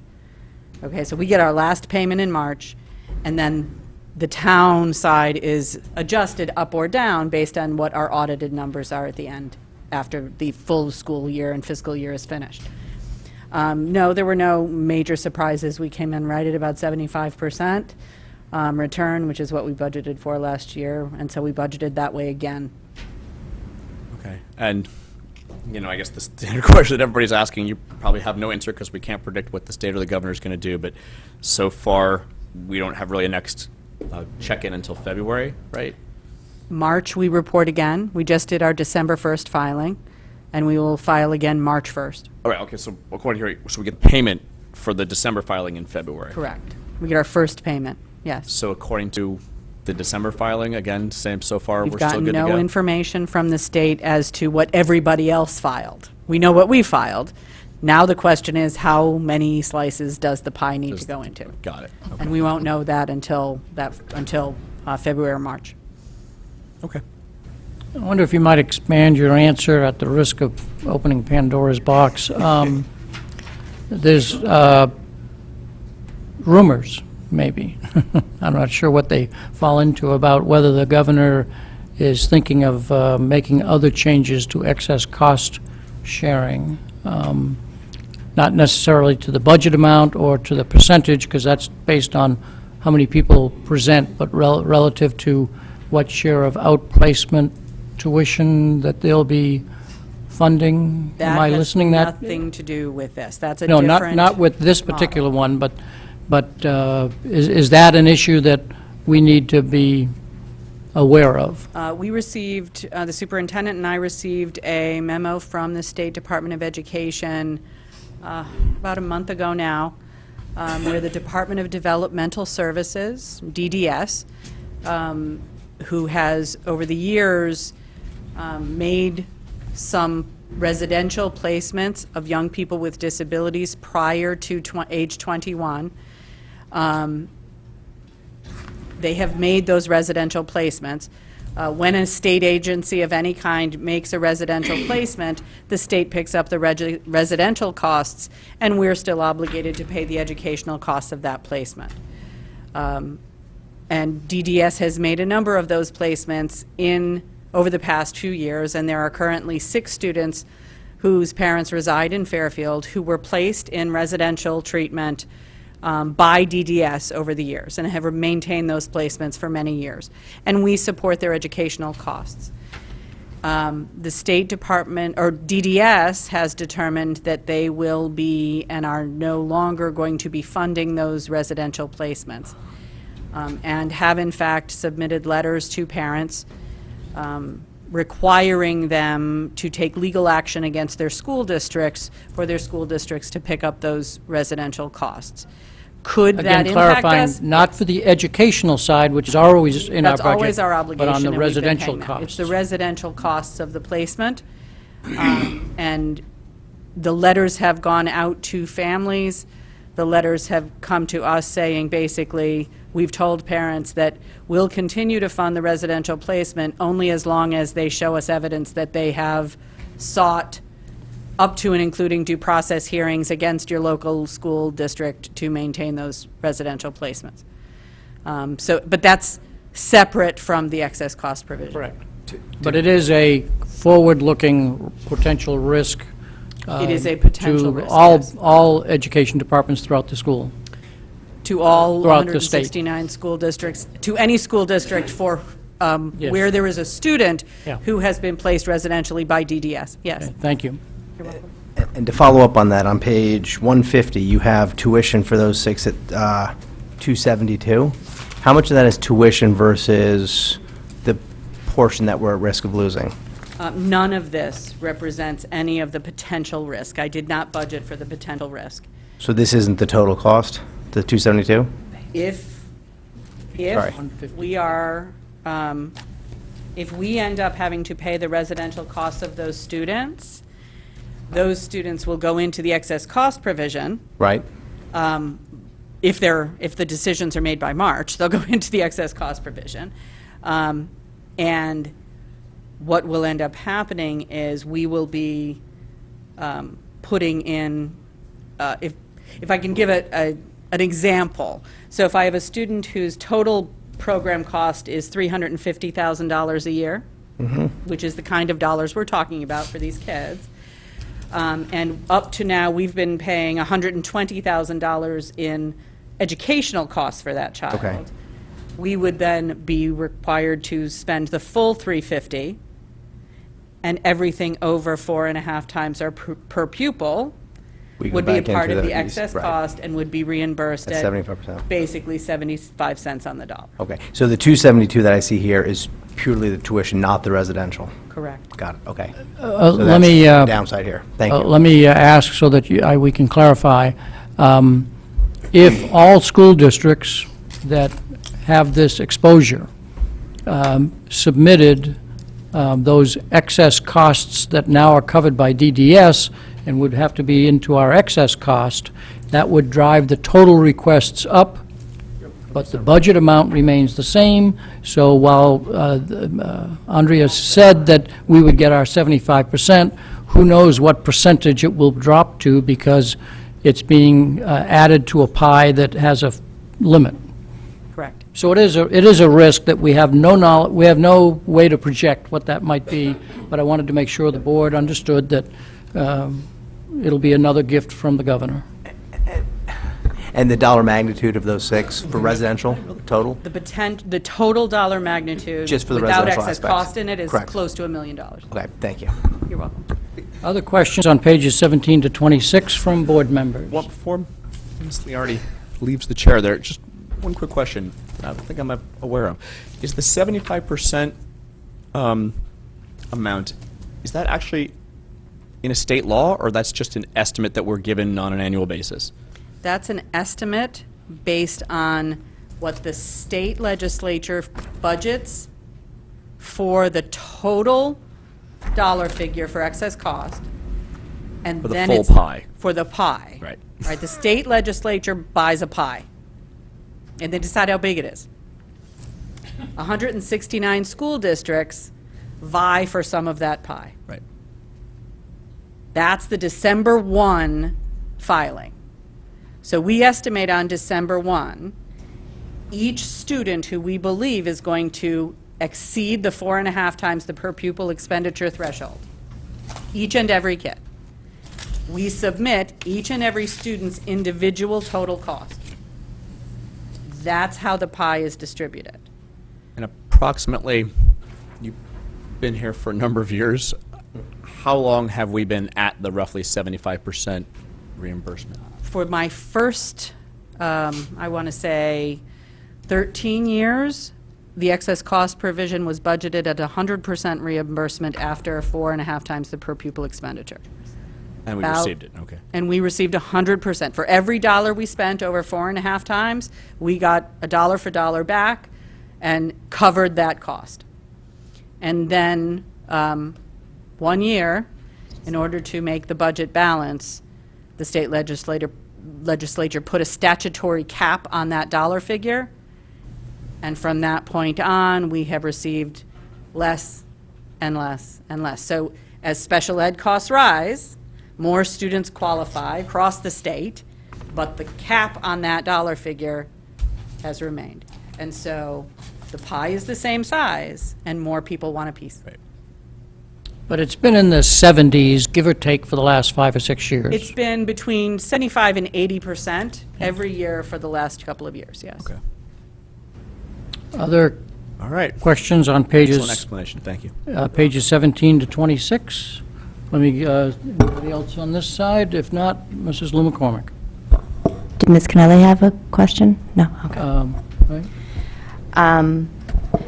So my last question related specifically to that is to understand fully the cost of these unfunded state mandates that the state keeps throwing on us, additional costs. But on the other side of it, I'd also like to understand what the itemized and aggregate is for non-mandated extra programs that our district runs.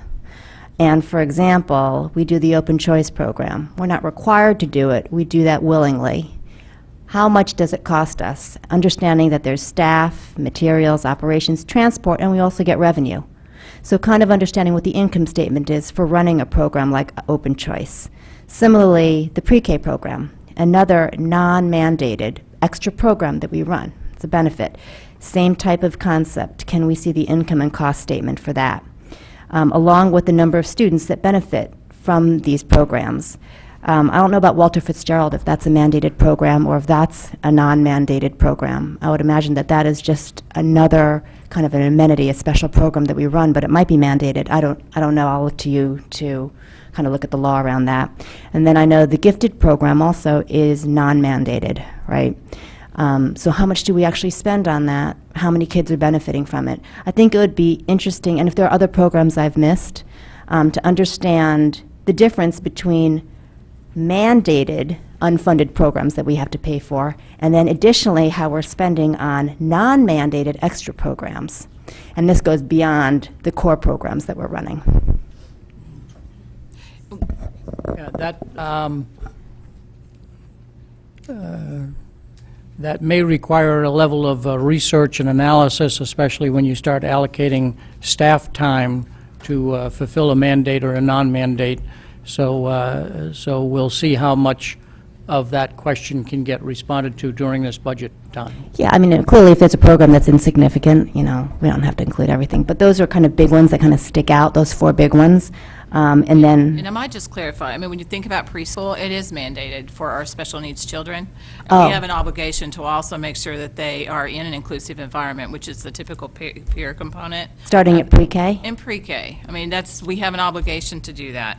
But I'll go through and see what I Yeah, can do. check. In the same way with Walter Fitzgerald, those Right. students that are there, we have an obligation, obviously, to educate those students. It's a Right. different style of programming, but I just want to make sure, because I know within our mandate, we're, I think, 5 years old and up kind of is or in kindergarten and up is our core. But I could be wrong, and if I'm, I'd just like to understand what is mandated, what is not mandated, how much we're spending on non-mandated programs, how many people are benefiting from it, and then, again, as we mentioned before, the unfunded state mandates that we have.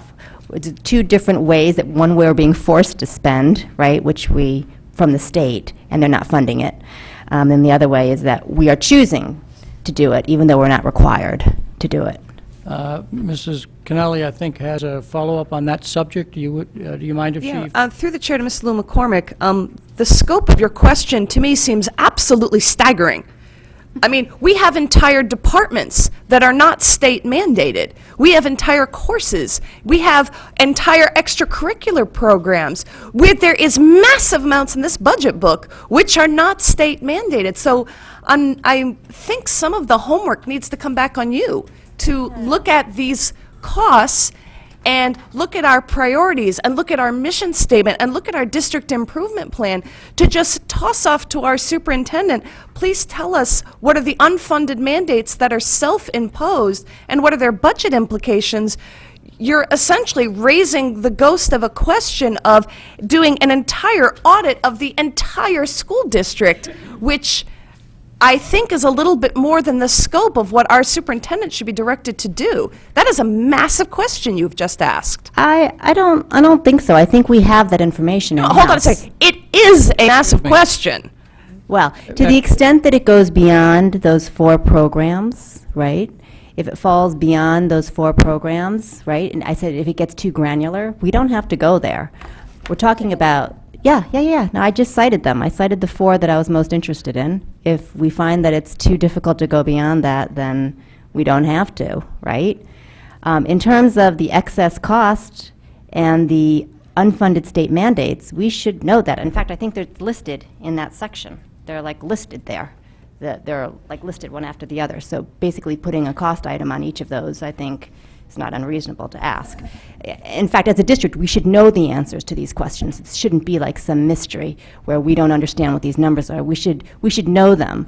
The same thing, we went to a meeting this morning with a legislative group, and it was interesting to hear other superintendents and other districts speaking, and they had numbers that they pulled out, and they knew them. And we don't know them for our own district, and I would like to know them. And I think it is, the more we learn every year, the better. And to the extent it's too onerous and there's a whole bunch of little pieces that need to be aggregated, we can skip little pieces. Only if something is significant, and I'll let you use your judgment if it's significant or not. But we should know this. Part of my comment was related to Mrs. Maxon Kennelly's, but whether it's significant or not, also part of it is how much research for a forward-looking argument that people might want to make versus approving this budget within the next 15 days. So I may give her some, I think we ought to give the superintendent and her staff some flexibility in terms of how much work they can do between now and getting the budget approved. Absolutely. The reason I think this is important is because it helps prioritize some of our spending. In the event we do come into, they all of a sudden kill the excess cost reimbursement, we have some huge number, You know, we need to understand where we have to spend money and where we want to spend money. And if we can't understand that clearly, then I think we have problems. This is kind of to preempt that. Let's think in advance so we understand what we need to have, what we'd like to have, and prioritize what we'd like to have. I think there's nothing wrong with that. It's kind of logical. And if at the end of the day we find that we don't have time to understand this, then that's fine. We can choose as a board not to understand this. We've done it for years, we can do it again. Thank you. Thank you. Let's stay focused on the budget factual questions rather than offhanded comments about what this board does or does not do. Mrs. Gerber.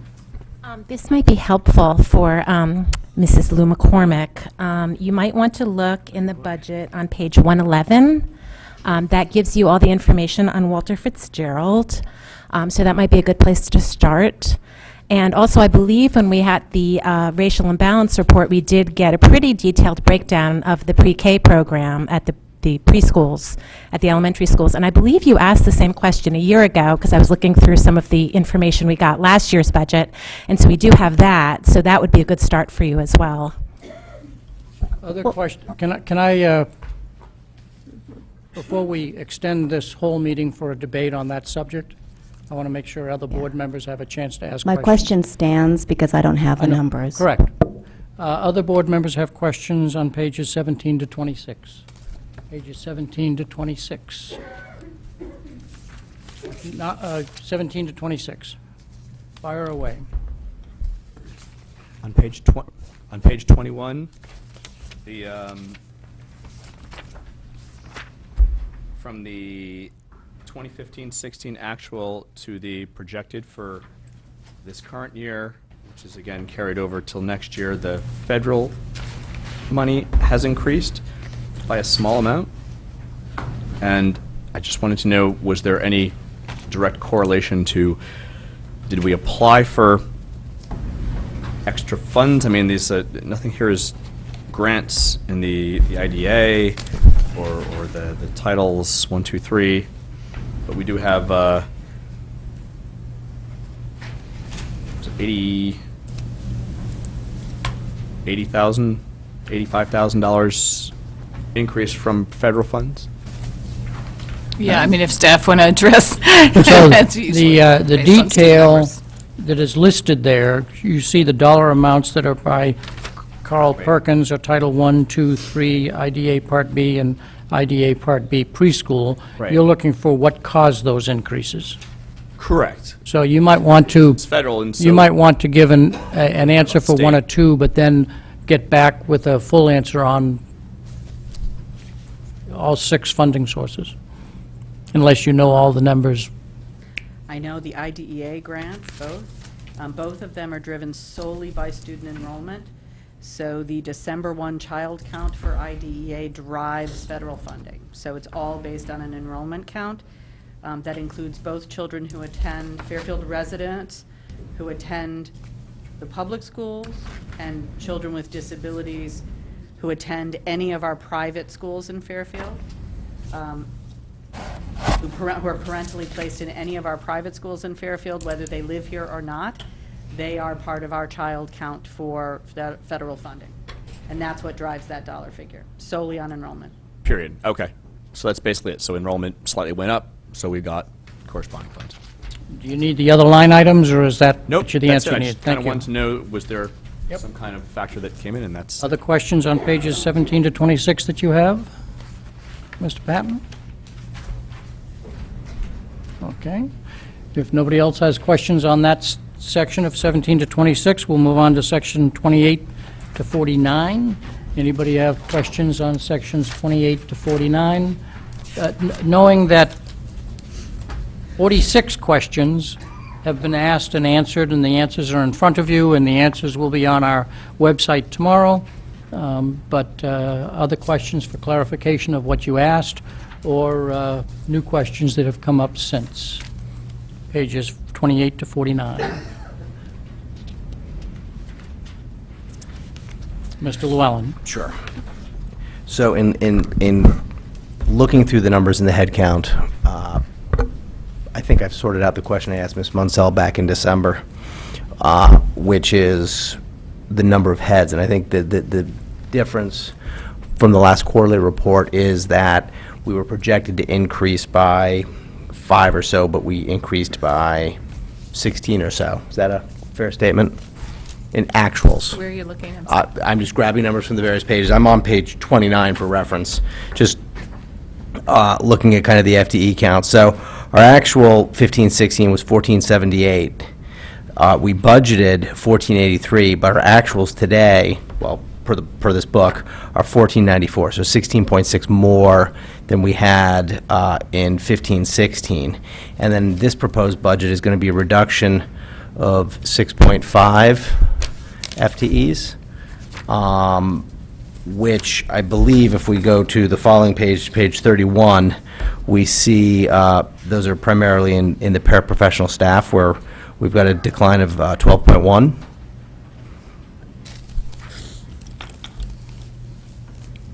And Yeah, I'm not with you. okay, sorry. Right now, we're on page 31. Right. Correct. And the narratives that are there reflect the net increase or decrease 31. of FTEs of staff based on account sorry. numbers 101 and 3, Yeah, so group 105, 111. 113. Yeah. So was the object 113? Is that the object? So 113 is the paraprofessional. Correct. So we've got a net decrease of 12.1. The macro numbers I was giving you, total staff, I pulled out of the back of the book and out of last year's book. And the rationale for the decrease of 12.1 in the paraprofessionals after we just added 16 staff last year is what, I guess? We've got a slight increase in the FTEs from the certified staff. We've got 3 increase in SE trainers and 1 increase in part-time, but we've got a negative 12.1 in line 113 paraprofessional. Now, there is a question that's addressed in the packet, 24. 24. 23, where we talk about why those are being reduced and where those are coming from. I'm a slow reader. Thank you. There's a lot of things. What's that? There's a lot of There's a lot in here where he's got it, so let me see.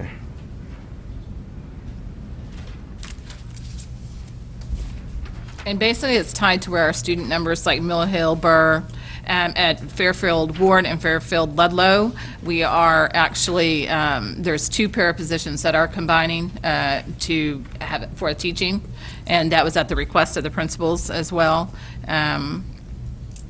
And so there's shifts and changes according to what's happening inside each school site, if that helps. Okay. And is it primarily, well, obviously the para is, the SE trainers as well, are the teaching staff at 1.5, I guess I should be able to find the answer back here somewhere.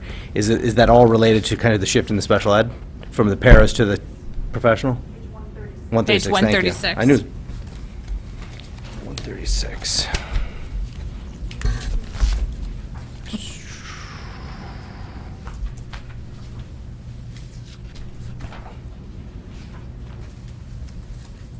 That shows the ins and outs of all of our staff. Thank you. So it's hard to know if it's that one in particular, because there are 18 of them. Thank you. But primarily, yeah.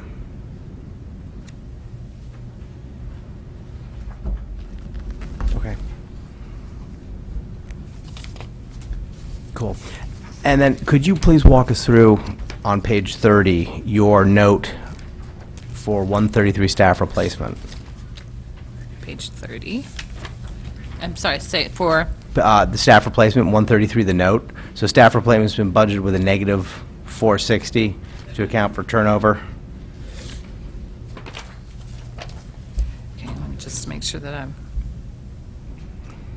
looking at the right one. Is that a question for our HR director? Probably. Whomever. Either that or Doreen. Yeah, not necessarily the rationale, but how it okay, foots I'm to with down you. below. Yeah, you're asking about the retiree calculation? and- That, and then how does it flow into the table? So I can see staff replacement has been budgeted with a negative 460. Is that 460 kind of net in that table down below? You're going to have to open kind of a double, I think, because this is where the Hang on a second. So Ann Leffert, Director of Human Resources. What other page are you on, Mr. Llewellyn? 30 and 31. Oh, I've got it. So what are you looking at on 31? So on 30, we have staff replacement. Staff replacement is in budget with a negative 460 to account for staff turnover, 350 certified and 110 non-certified.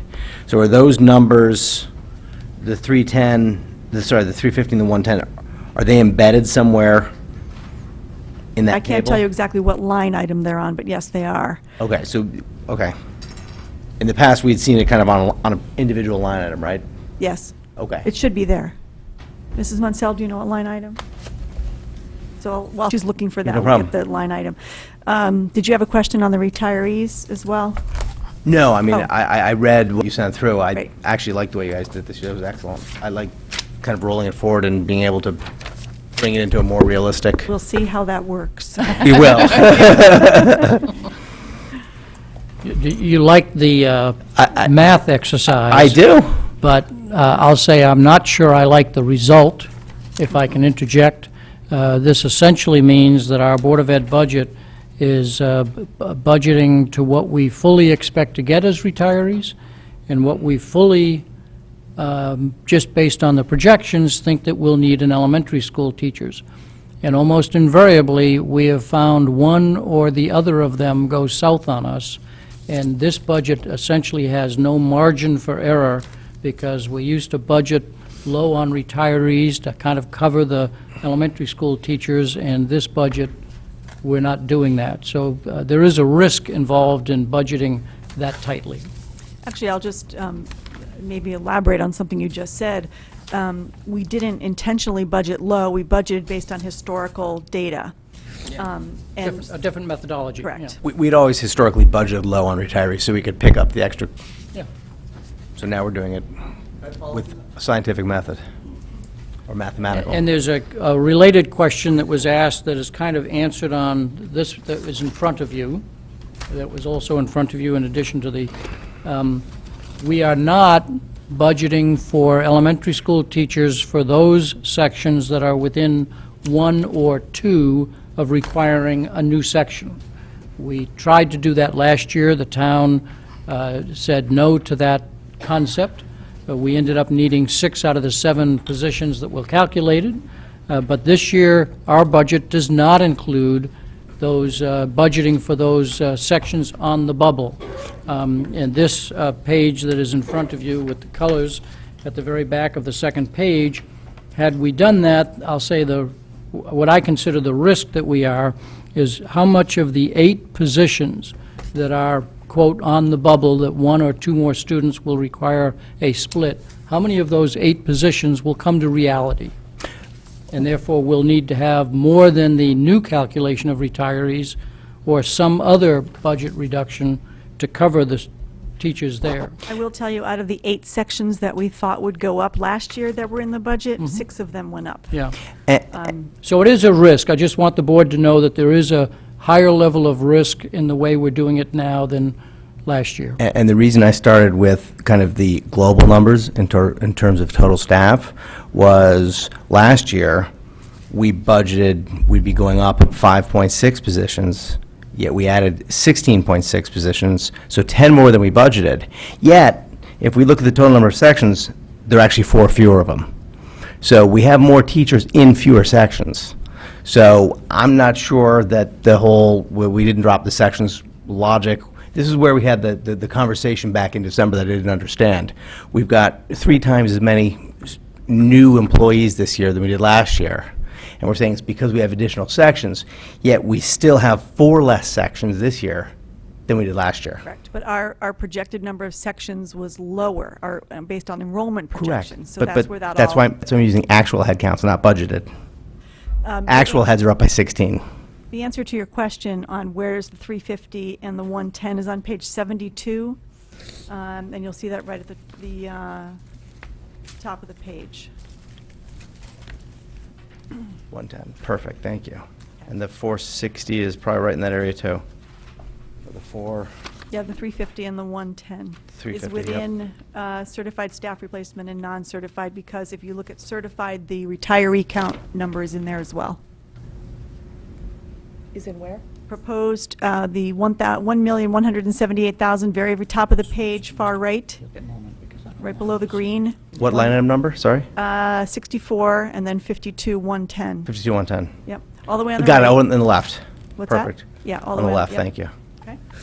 So can I interrupt for a moment? I probably should have shown more graciousness to a certain staff member who ended up at the item 3D, and I probably should have said, why don't we cover the transportation so that Mr. Fickey can move on about his daily life. So if I can interrupt pages 28 I had a to 40, follow-up to 28 to 49 at the moment so that we question. could get Mr. Fickey in. You have a follow-up for Ann, a quick Yes, follow-up, on the right? same exact thing. Yep. So you want me to do that now, or you want to wait? If it's a quick follow-up, please do. It doesn't, again, nothing ever has to be answered here, but I can throw this out there. So, Page number? I don't know, same thing, page 30. and 30, line 31? 30, 31, and line 133, staff replacement. So, we've been using for as many years as I can think of, my time coming to these meetings, savings of roughly $36,000 per teacher for a retiree. Correct.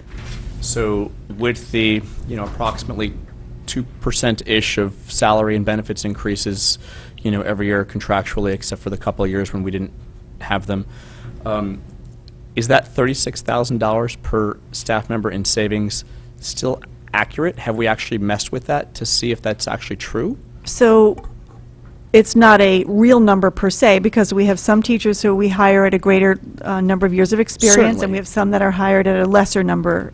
We could do kind of some an research on that and see. average, right. That's right. So, And when fluctuates, but- I first joined the board, it was 35. so When I five- first joined the board, so 5, 6 years ago. Okay. Okay, I'm just curious if, is that, rough number looked at on an annual basis to see if we're, putting the. Right. I have all the confidence in Mrs. Munsell on that number.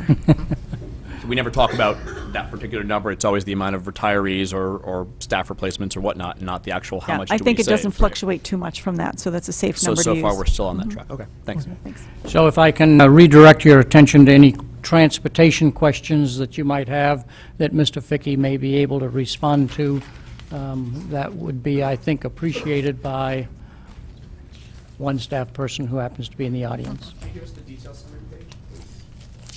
39? Page 39? Oh, So did people have any questions on, generated from page 39, transportation? The answers might be in some detail later on in the book, but starting with page 39 as the,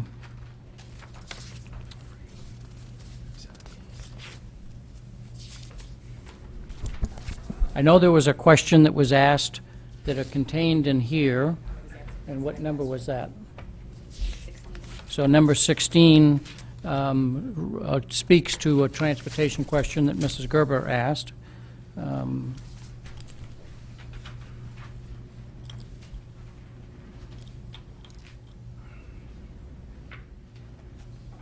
Any questions on transportation? And again, my deepest apologies for not getting you up here sooner. Mrs. Lou McCormick. I can't help but ask you a question on this. So I'm just wondering what efforts we go through to try to find efficiencies John every Fickey, year. Transportation Supervisor.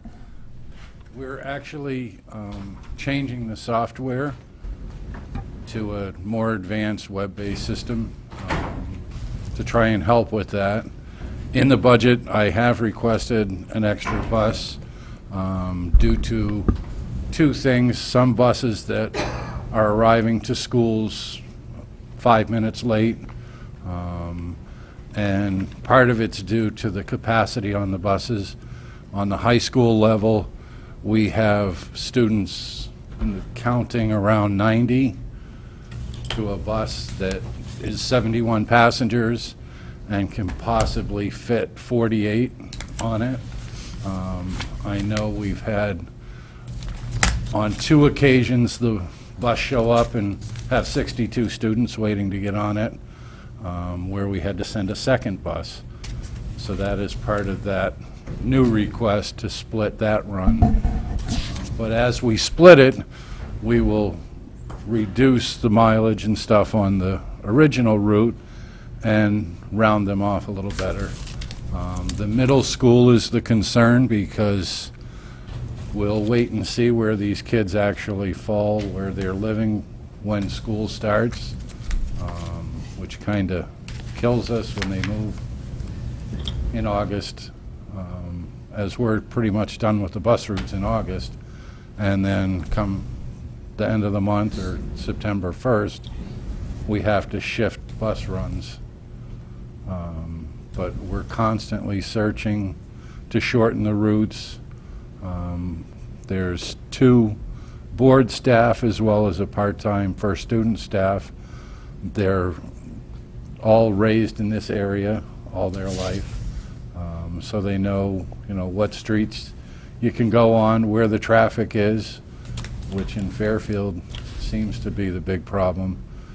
Getting from the houses to the schools anywhere near the post road is treacherous in the morning. So, but we are constantly searching. And do we ever do any type of kind of efficiency with the bus routes that the town runs for the private school transportation or anything like that? Are we permitted to do that? We look at theirs as well.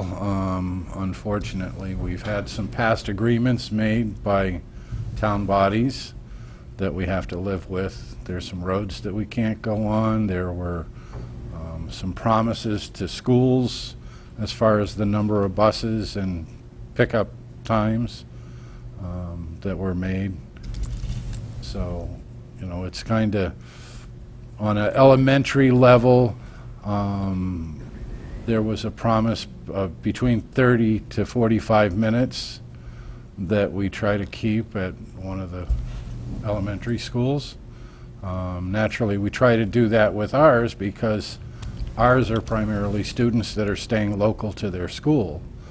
If you pick up somebody on the other side of the parkway and try to get downtown, it's kind of hard to keep it at 30 minutes. So in a year like this, if the budget in fact is going to be tight, would it not be possible to raise those, agreements, those verbal agreements, and review them for their efficiency? Because it is very clear, and I know I have personal experience, that there are some buses, and Yep. that run completely empty. Full-size buses, stop after stop, every single day, no children get on. And so there has to be some reasonableness, and perhaps this is a good year because of, what's going on with the budget situation, that we can open up those discussions again and look for new efficiencies. And I even know some parents there who just really because they're busy doing other things, they don't choose to opt out, even though they don't use the buses at all. So is there a way to reverse it and have an opt-in and have people choose to use the bus versus not, and have planning based on that? Because sometimes it's just a matter of inertia that stops people from doing something or not doing something. So I'm going to open that to you to say, is that possible in a year like this?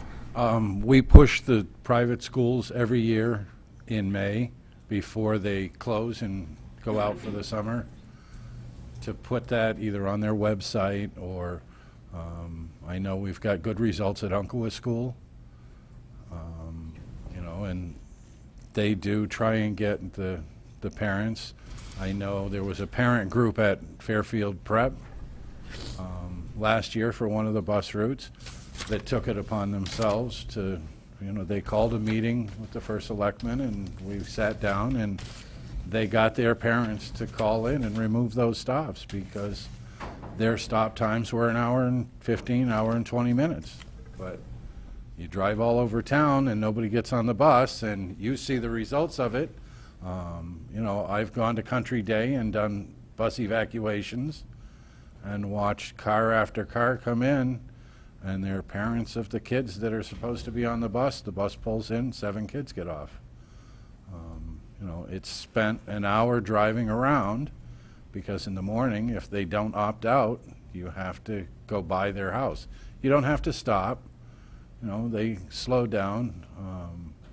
but you're still traveling that circle, and the other 15 people beyond that stop are waiting outside for their bus. So you can't pull over on the side of the road with a busload of kids and sit and wait. So the drivers are basically bound to go stop to stop. I understand. I just feel that there is something to be done here, and if the town bodies are serious about trying to save money, there's an obvious inefficiency that's going on right now in our transportation that we could take immediate advantage of if people were willing to sit down and take action and have real negotiations. And because I have to believe that these private schools and these parents who live in the locality don't want their taxes to go up for no reason. For really very little reason. So, I'm going to raise this again as an issue that I can't necessarily handle, but you are definitely in a position to emphasize and bring up again with the other town bodies, because I believe that there is an efficiency that the school buses, with the public school buses and the private school buses and the transportation network could realize further efficiencies, and I think you see it as well.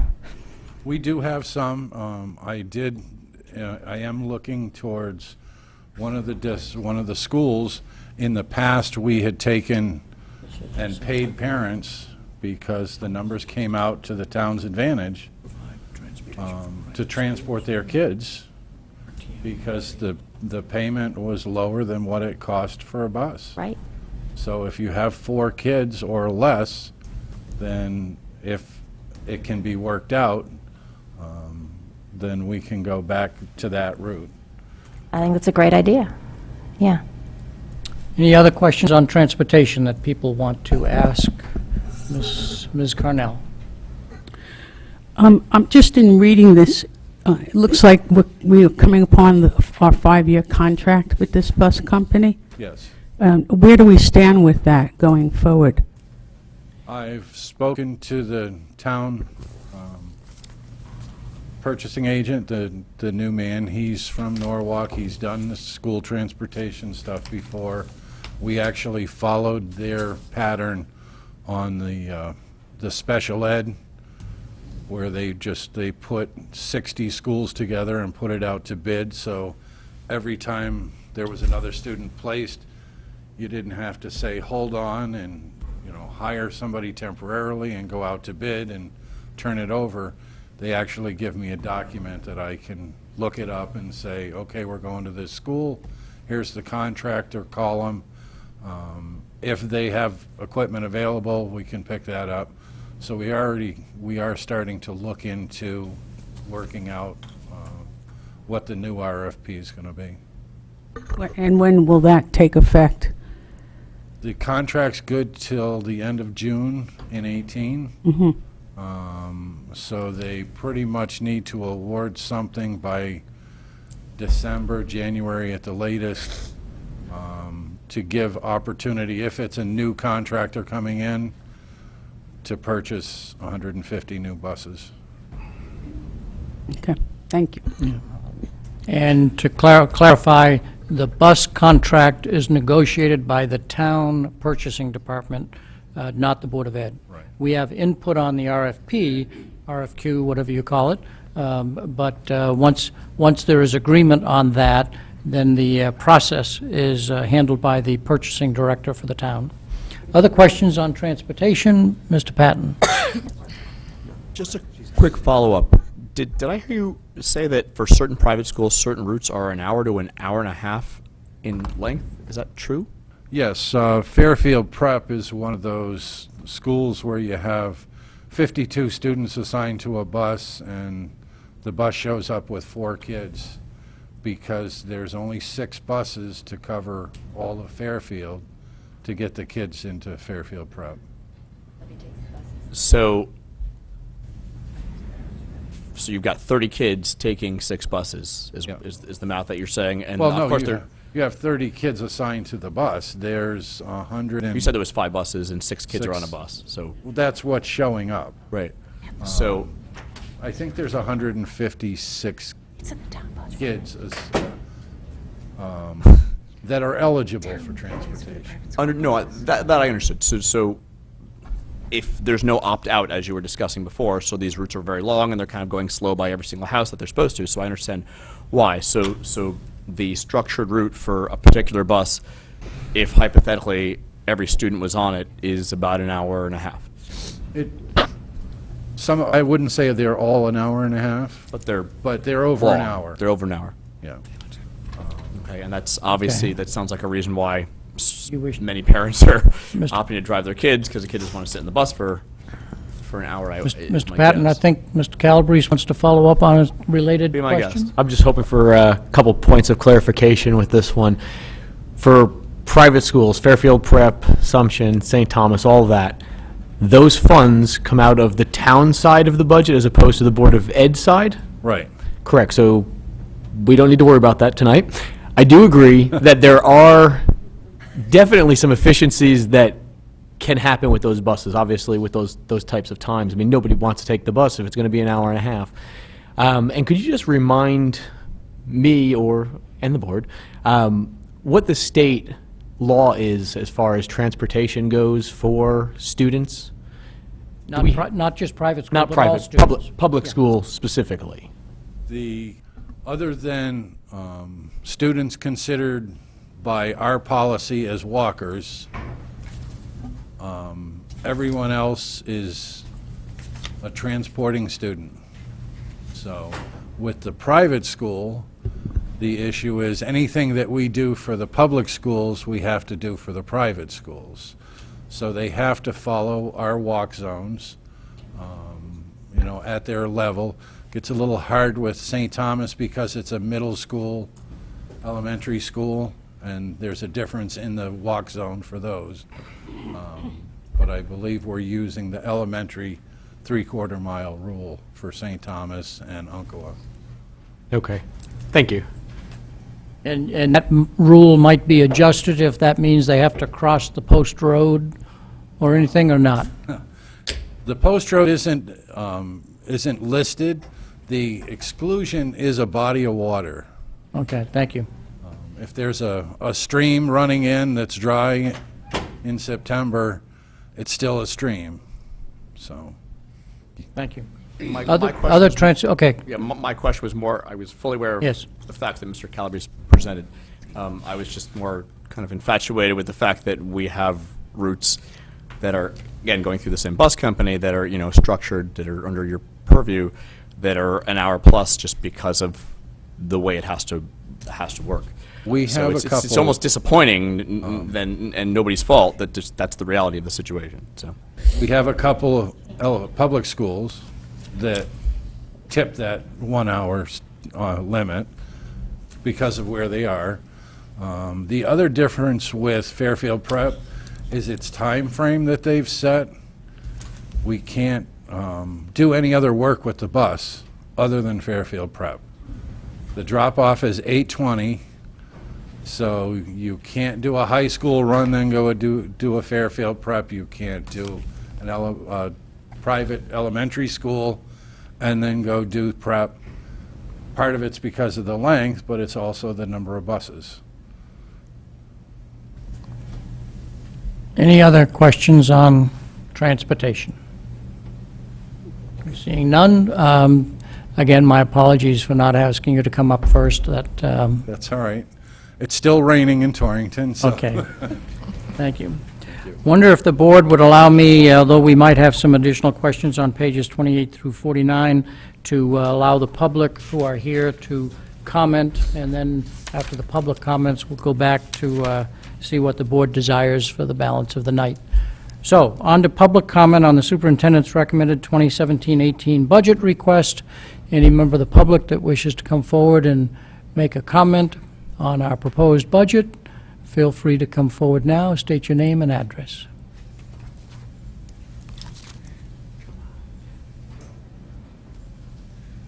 I see some nods heading, but some heads nodding, but I don't know that there's anybody coming forward, so if there's nobody coming forward, you'll have another chance at the second meeting, but I don't see anybody coming forwards.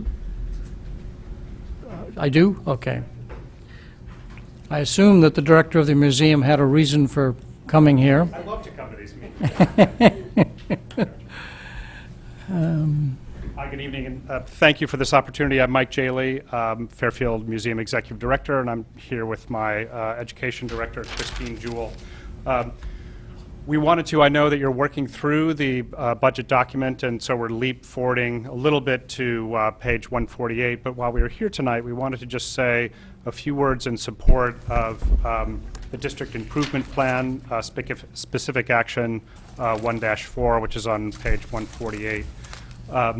A very small part of that textbook, instruction materials, and social studies part of this budget is something that we've been working with the Fairfield School Districts for about 5 years now on a plan to really solidify what has been a very successful 40-year relationship between the Fairfield Museum, formerly the Fairfield Historical Society, and the Fairfield School Districts.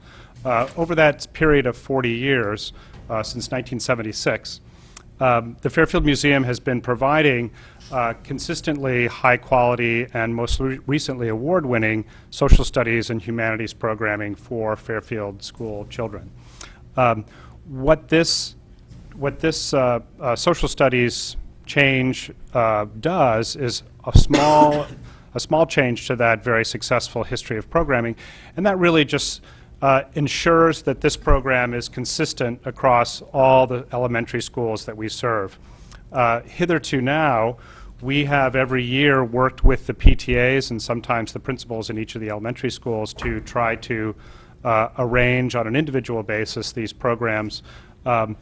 Almost all of them have been able to be a part of these social studies programs that we provide, but without the consistency of an assured experience, the partnership and the delivery of these programs has been spotty. And so I think working with Mike Cummings and the excellent curriculum folks at the Fairfield School District, this is an opportunity to really make this consistent and make this very successful over 40-year program available to all the schools in the district. This is something also that is very core to the Fairfield Museum's mission. This is something that we devote over $60,000 a year of our own budget toward providing for Fairfield school children. We serve all the 4th and 6th graders, and we do it with great pride and with great skill, I think, and we'd love to continue to do that going forward. So, do you want to add to that? Thank you. Go ahead. Christine Jewell, I'm the Director of Education and Community Programs at the Fairfield Museum.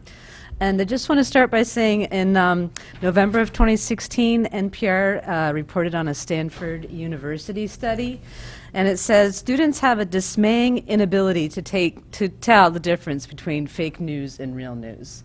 These are middle school students and college students. That's because we're not teaching them how to evaluate information, look at multiple sources of information, really valuable critical thinking skills that are now in our new Connecticut Social Studies frameworks. And those are based on the National Council for Social Studies C3 frameworks, which are really encouraging 21st century skills, which means you're giving students history, which is messy and it's great and it invites debate and civic dialogue, and these are all things we really need in our society, building these civic skills.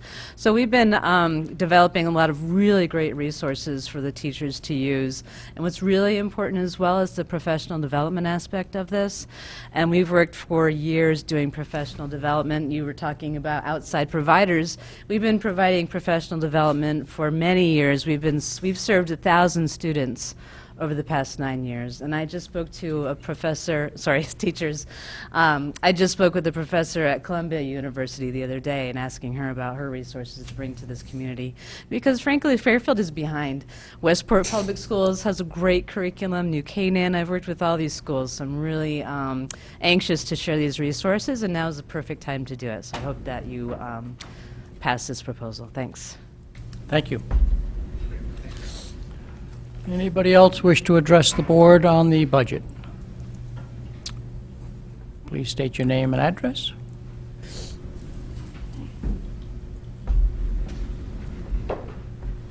Suzanne Miska, 123 Reigate Road. I want to thank the superintendent. This book is concise, mathematical equations, to see how calculations are done is something that a lot of people have been asking for.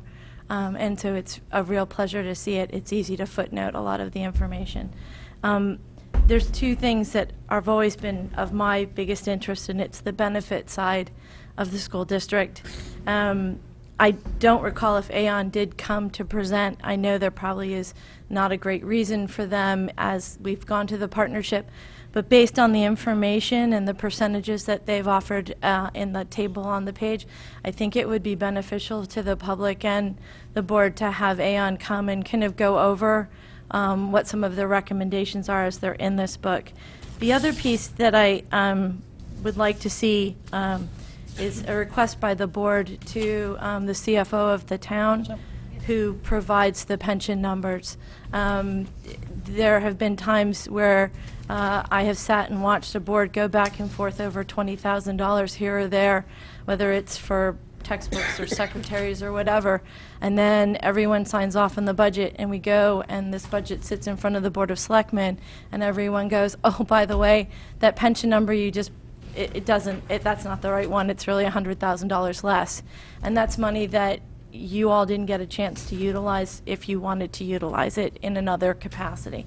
So I think it might be helpful to have Mr. Mayor, a 62% increase in a pension number is alarming. And if it is due to retirees, as Chairman Dwyer mentioned at the brown bag, I think that should be noted so that this is not, something that you're all trying to figure out. I also think it would be helpful to appreciate the 401A. It's a new program. It only had a $49,000 budget item last year, and it's now $132,000, and it went effective August of 2017. So how that's going to grow and what the percentage thought process of how that's going to eventually implement, where you're now running two different pension plans. I think the budget is very good. In fairness, on the transportation side, I know we all believe it's mandated, but in fairness, the poor city of Bridgeport isn't busing high school students. And if any school district needs to get those kids to school, it would be Bridgeport. So thank you.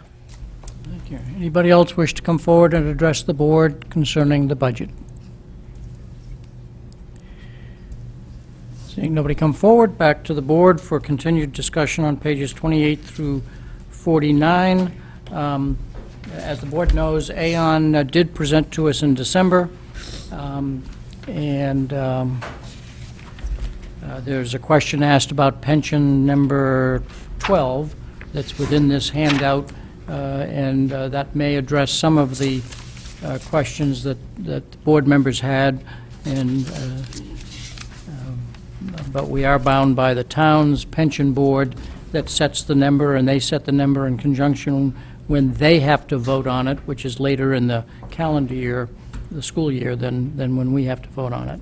Other questions from the board on pages 28 through 49? Mr. Llewellyn.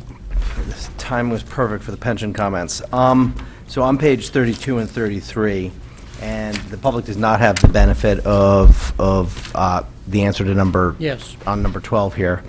But effectively, I think what it's saying is the number of participants was, or the difference between budget 15-16 and 16-17 is 12, and then 16-17 budget versus estimated, the difference is 72, and then 16-17 budget versus 17-18 proposed is 117.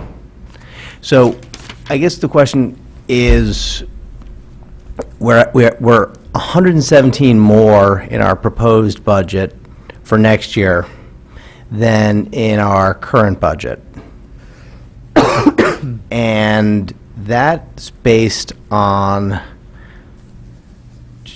the 401A. Let me see, I wrote this down here. Let me see. This is based on the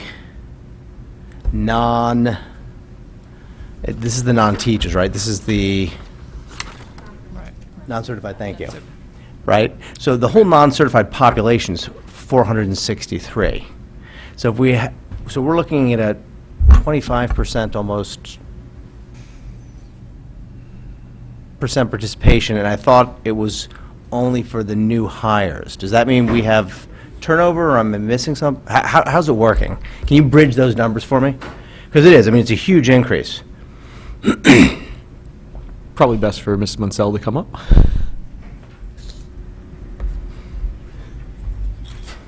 This has been a very difficult thing to estimate. On page 134, that's the schedule of when all the contracts have been settled. So this has been going on now, I think the first one might have been 2014, end of 2014. So as the contracts were settled, the provision in the contract was that any new hires would go into the 401A, Correct. which means it's based on turnover. And that's very hard to estimate, to predict. One of those groups, so what we did is we took the past 3 years of turnovers in each bargaining unit, because it's different, and took an average over the 3 years and budgeted for them, for that amount for each bargaining unit. One of the biggest groups where we have a lot of turnover are paras. So we had to budget for that. So we've got 25% turnover per annum? Wow. But it is the group of employees that we have the highest churning, yeah. Yep, close to 25, that's shocking, okay. And then, do they need to have a certain tenure before they participate, or they participate right off? Right off the bat. And okay, and it's theirs is portable? Yes, And we match right off the bat, or do we match later on? we match. Wow. Sorry? Up to 4%. 5 years? So if we've got a churn, we should be getting, there should be a reduction in here for that, correct? Come on down. Ann Leffert, Director of HR. It doesn't, the match doesn't vest for 5 years. Okay, so then it comes back to the district? Yeah, so it Stays in the pool it to stays in reduce the future pool, payments? and some of that is administrative fees. Doreen could probably give you more specifics on that. So if we've got a 25% turnover, there's a pretty good chance that a lot of that's never going to vest, but we have to fund it, and then we'll have an excess, and that excess will reduce our funding? And is that There's not enough in there yet. not enough in there? Got it. Okay, and then we had talked, one of the footnotes here talks about we're getting it from both sides in terms of the town pension and the 401A. Since the employees are grandfathered in the town, the district is funding both plans. The cost will be higher. Why is the cost higher if the absolute number is only increasing slightly? Well, because we still have to fund for the people that are in the pension that are grandfathered for their eventual retirement, but we also have to immediately start funding 4% for any of the new hires, the turnover. And so historically, we would not have funded the pension for folks until they've been here for X number of years? Let me try and answer it this way, and perhaps somebody could correct me, or we could get somebody from the pension board who could answer that question. At the town's request, we asked each of our unions to move from a defined benefit plan to a defined contribution plan. The town always established the amount of its contribution based on a calculation of when they thought people would retire and how well the market had done. And sometimes, I think for almost a decade, no money was put in because we were anticipating tremendous growth in the stock market, and then Mr. Madoff came along. And so in talking about this, there was great debate at the RTM as to whether this is in the long term beneficial to the town. And if I recall correctly, the discussion was in the short term, 10 years, this may cost us more. But in the long term, after 10 years, we will start seeing savings from moving from a defined benefit plan to a defined from a defined contribution plan, no, defined benefit plan to a defined contribution plan, but nobody was able to show projections that clearly guaranteed that. It was a estimation. And so we're at the moment in the first 2 or 3, 4 years, 3 years? Our longest employee union is about 3 years. 2. 2.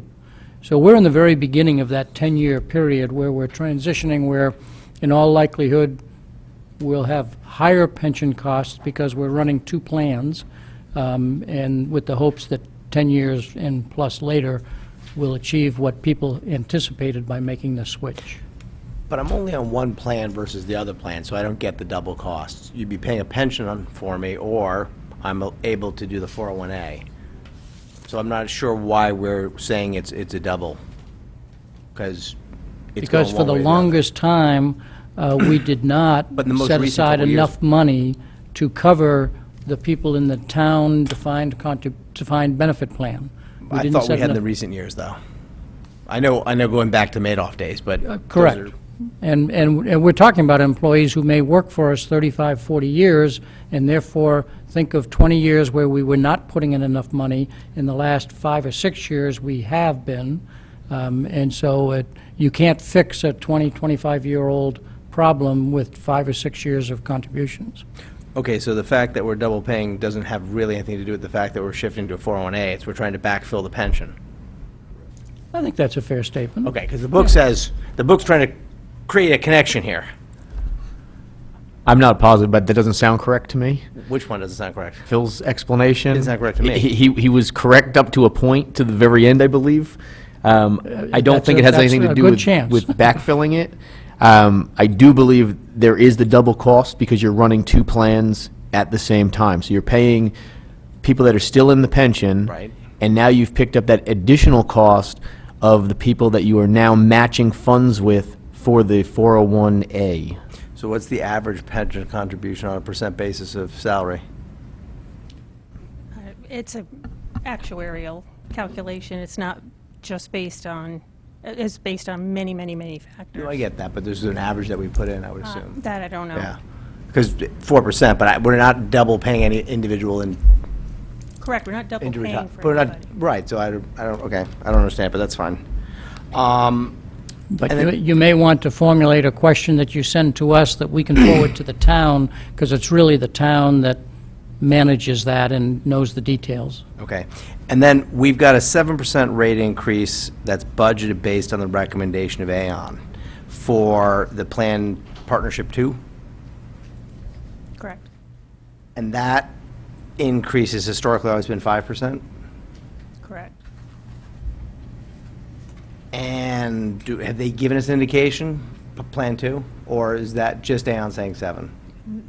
They're saying about the same, they're saying 5 to 7, so. The Plan Partnership 2 is? And then we're putting another 3% on it? No. Did I see a 10% somewhere in here? Well, you mean the money that we had to make up because last year they used a balance sheet? So Count the 700 and, it was our IBNR reserve? yes. Yeah. No, it was the fact that this year's was underfunded. Because This year's of, budget was underfunded. Yeah, because of the IBNR reserve was applied against the expense? Yes. correct. Okay, so that's the gap between the 7 and the 10. Right. So if we budget the 7% and it comes in at 5%, let's just say, Plan 2 stays with its historical rate, does that 2% stay within the BOE budget Yes. as a surplus here in our budget? It's not like it goes over to the town side, to the medical retention fund or any of that? No, okay. Perfect, thank you. Mr. Llewellyn, I think Mrs. Maxon Kennelly wants to please, follow yeah, up yeah. on a similar point. And again, new insurance plan, but just that, we always used to run into this with our budget, that as new information came out in the spring, therefore it went to the other town bodies, and they adjusted our budget accordingly. So one, it's not like we ever usually kept that 2%, but I just wonder, is the process for this the same? that as the state plan, I mean, I don't know how unwieldy it is because it's so much larger, but is it likely that those numbers will change at the state plan, and thus this would possibly go lower or possibly go higher based on additional experience? How does it work? The state will set those rates in the spring, so if we get those numbers in a timely fashion, the budget could be adjusted by future town bodies or town bodies down the road. And if we don't, then Mr. Llewellyn's question would be correct. If we continue to talk about this and Mr. Mayor is watching, he might keep his eye on it. But their insurance premiums that BOE budget pays. Correct. And the state sets it once and can't raise it during the course of the year. Correct. So we'll know shortly. Okay, perfect. Thank you. Hopefully, we'll know May 2nd. Unless it goes up. Other budget questions on pages 28 through 49. It is 10 o'clock, and does the board wish to retire at this point, or do you have questions that you wish to ask on pages 28 through 49? What is the board's pleasure? Mr. Llewellyn? I still have more, but Yep. I can defer. The next page, page 34, we talk about instructional services. We talk about homebound instruction for both special ed and non-special ed. One states hourly instruction, and the other states instruction. What's the difference between the two homebound instructions?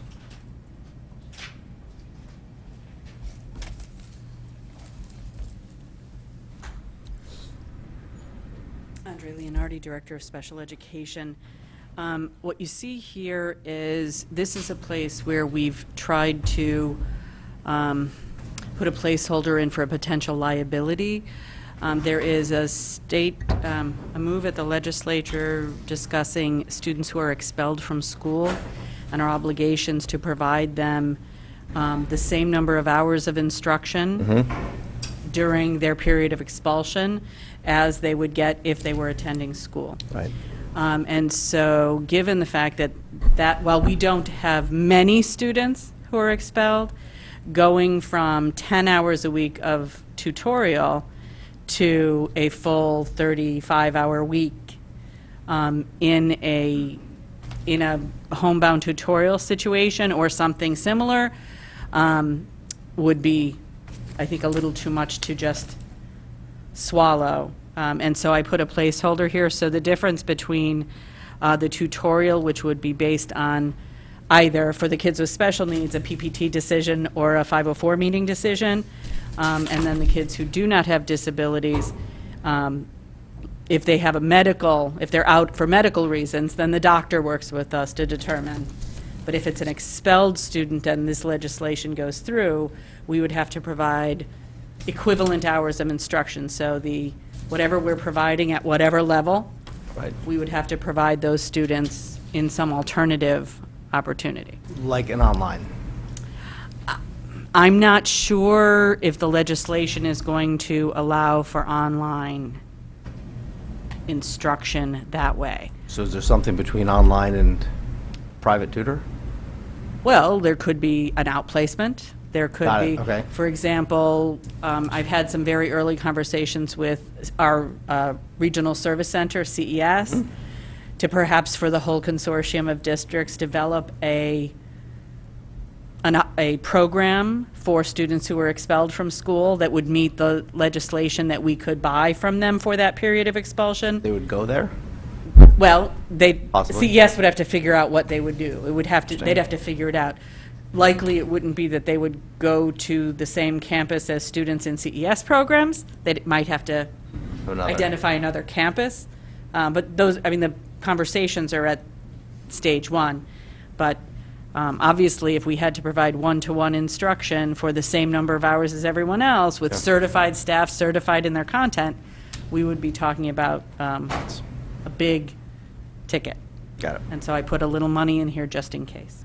Okay, perfect. Thank you for the clarification.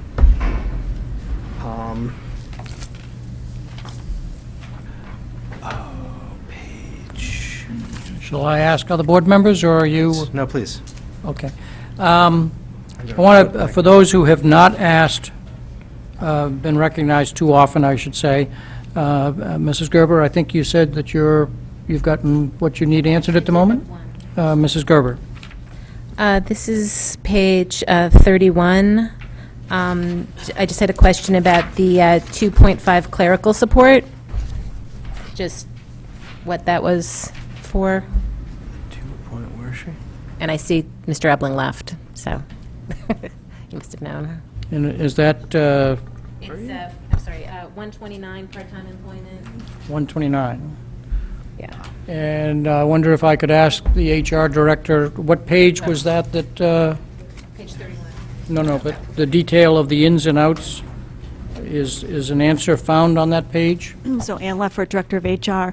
There were two, there was a .5 position clerical added to each high school, and that was to provide support for all the clerical responsibilities around the counseling center, students with IEPs, PPTs, to try and make sure our certified staff can spend their time working with kids and don't have to worry about the paperwork as much as possible. So this was a small way that we're trying to help alleviate that crunch up at the high school. And I did see somewhere, I can't remember if it was in here or in this packet, the reductions that were made before the budget even came to us, and so I believe it looked like they had requested a full Correct. clerical One high for school each, did, one for correct. each. No, only for Lolo High School made a 1.0 okay. request. So then they reduced that, so they both each have .5. Okay, thank you. And so on page 136 is where we see the .5 for each of the two high schools.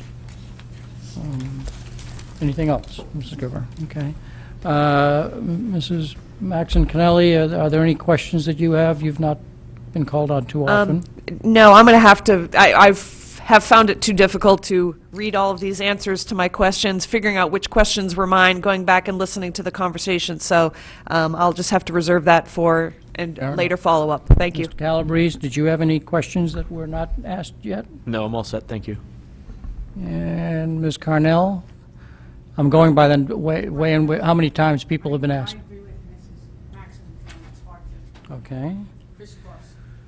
So, back to Mr. Llewellyn. Perfect.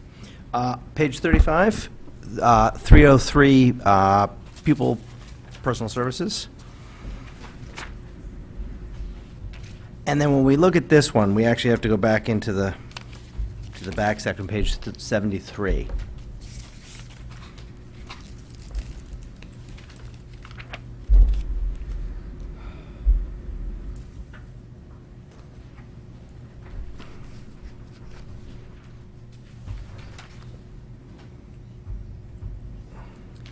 And I believe question number 12 has a related question and answer on page 33. I don't know whether it's the same area that you're looking at. But no, it's a different area. So the question was consultation services. We have a budget of $869 right now, but we are estimating to be at $1,077,000, and then a drop back down for next year, but a net change of 110 increase. What is that attributable to? Because it seems we're up higher than budget and we're going to be dropping back down for next year. This is a place where we feed back excess cost reimbursement, so it's purposefully underfunded. Got it. So that's one piece of the puzzle. And then we do have more students. We've had a couple of very interesting students with low incidence disabilities who we've required some additional support from experts in the field who help us figure out how best to meet their very complex needs. And so we've had to, so those are a part and parcel of that. And does that go hand in hand with the PT? Yes. I figured when you were saying. Yes. Okay. So that attributes the 200 and some odd. Yes. Okay, thank you. And it was Ms. Pisco's number 12th question, but on this sheet, it's question number 25. Well, that's why I couldn't Mrs. figure it Gerber out. brought it to my attention. Thank you. Okay. Where are we here? Other services, 307, page 7. Before you go away, Ms. Carnell wants to follow up, Mr. Llewellyn? Please. Oh, is that okay? Of course. I guess on page 34, I'm just trying to understand a little detail on 303, the increase of just shy of 225,000. Is it more the severity, more the amount of pupils? Is there contracts that are affecting this? All of the above. So you have a student with a very unique educational need requiring a level of intensity of service. Sometimes it's a contracted hourly service like physical therapy. Sometimes it's a consultative services that is invoiced by an outside individual. Sometimes it's a training package that includes consultation and like on-the-job embedded training, meetings with families, meetings with school teams and families. So I guess, thank you. It's so hard because, throughout the budget book, as well as it is to understand, there's still pieces in every pie. So it's hard to put it together. About how many students are covered under 303, approximately? Well, I could make the argument that all special education students are covered under 303, both under IDEA and the students under 504, because each and every time we bring in a consultation, it may be directed toward one unique individual student, but we learn and our capacity increases so that the next student who may present similarly benefits from that. So I could make the argument that all students with disabilities benefit from line 303. Obviously, occupational therapy and physical therapy, the students who receive occupational therapy and physical therapy benefit. Not every student requires those services.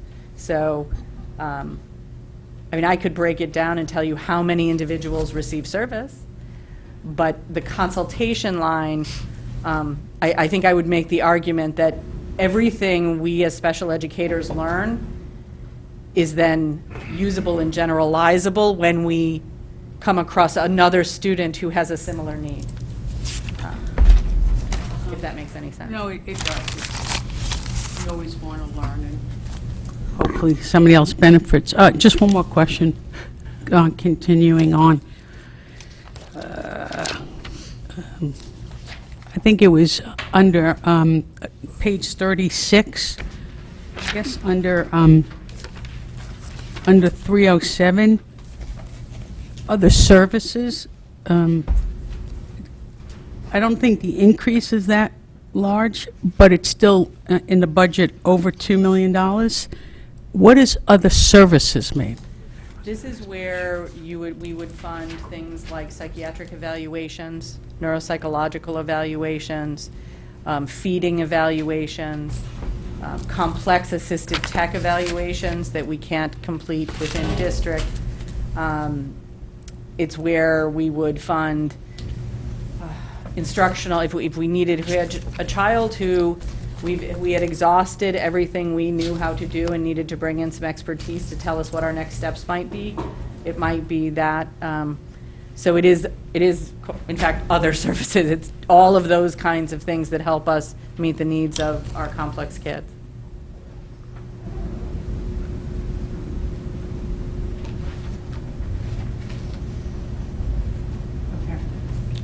Shall I go back to Mr. Llewellyn, or? Yeah, last question. One driver, one piece that results in this, we do have a couple of students in the district who require private duty nurses with them all day, every day, and on field trips, and during extracurricular activities. So if you're a student who requires that level of nursing care, that's the kind of thing that this would cover. Go on to this. Do we, I'm sure you do, do we have any sort of number of students that get these sort of services? Not off the top of my head, but I could. Most of these kids also capture funding in the excess cost provision because That's they why are I was that complex. Right, it moves around in the book. This is another one of the budget lines that we tend to purposefully underfund because we fund for a 75% reimbursement in excess cost. So, for example, a student who has a private duty nurse with them 182 days a year, that student their costs are going to exceed the 4.5 times their per pupil. That's just, Right. that's going to happen. So yes, I could tell you the number of students who receive services that are funded out of this account. I could. If it's handy. Okay. Yeah, I have to do some work, but I can do it. Mr. Llewellyn, if I can go on to Mr. Patton, and then I'll come back to you. You're done. Mr. Patton, you had a last question for the night? Or a couple of last questions? It was more of a impact question that... It was more of an impact question regarding actually enhancing something to the budget that is in these pages that I'd like to give the staff as much time as possible and to maybe research this. I'm supposed to spring it on them. So do you want to ask it out loud now, or do you want to just send it through email? Do we want to, do I want to wait till after Mr. Llewellyn is asking specific questions, or are we doing this now? I don't know how long we're going to. I guess the answer is I'll do it now. Thank you. With the puzzled look on your face. So on page 41,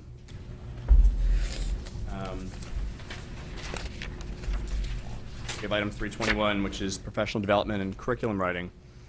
And I brought this up during the, I forget if it was the October or November meeting where we were talking about things that we would like to see in the budget, but at the time, Dr. Jones was not with us yet, and I'm not sure, how that passed through Dr. Tracy.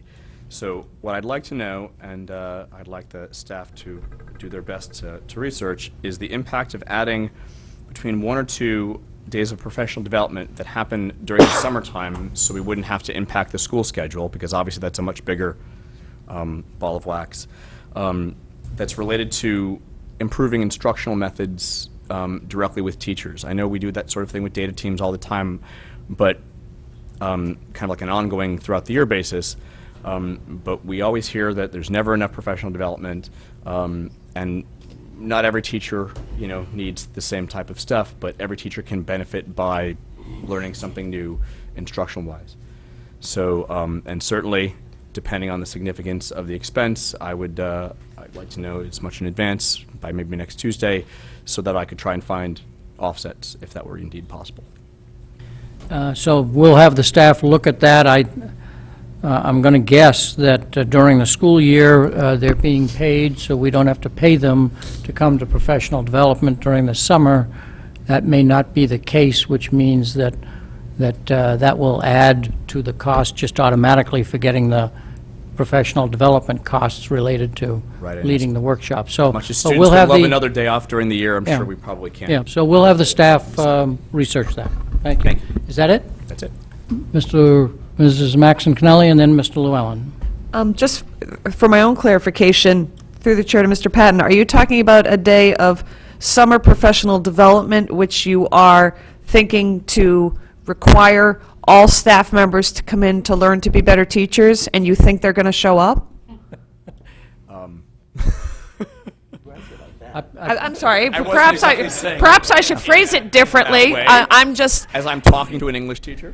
Yeah. You're talking to, never mind. Yeah. I just know, I'm actually genuinely seeking clarification. Are you thinking a day of professional development for 1,000 teachers to come in to learn to be better teachers? Is that the idea? I'm not necessarily looking for 1,000 teachers, but I'm looking for ways to increase or add a day of professional development for instructional methods for teachers that could benefit from that. I think Mr. Patton has a concept that he's asked the staff to flesh out the impacts And if it's way unintended too, it consequences sounds like, in your of it. opinion, that that's not exactly something that's realistic, but How many days in your contract? Anyways,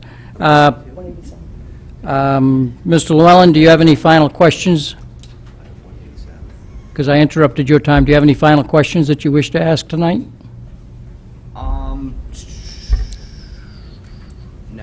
No, I'll pass on that. I can do that next go. Okay, Mrs. Lou McCormick, do you have any final questions that you wish to ask tonight? I have my other questions I can follow up directly. Thank you. Okay. So I think we've asked everybody. Mr. Llewellyn, you've... It's a clarification. It's a Please yes, do. no. Sorry, page 45, line 429, maintenance repair. 47,500 is the increase. And if you go in the back, it looks like has something to do with plumbing. But I just want to confirm that that is different from the Dwight issue on page 156, which is the sewer pipe that's broken. And So- Mr. Cullen, I presume that you helped formulate some of these answers, and does Yes. question number 18 speak to that? Because I think Ms. Pitko had asked that Yes. question. Tom Cullen, Director of Operations. And I'm not sure that this speaks to what Mr. Llewellyn is asking about, but it has plumbing in it, so it's got to be related. I was wondering. That's all. I think they're different, though. No, the question was asked. I'm trying to find it for you. Is that question number 18? Yes, it is. Thank you. So if you look in the book on, page 156,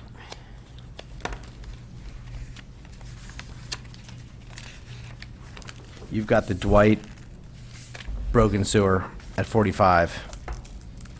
But if you go into the detail of the 429, I think it's different. I'm just confirming. Yeah, they're two different things.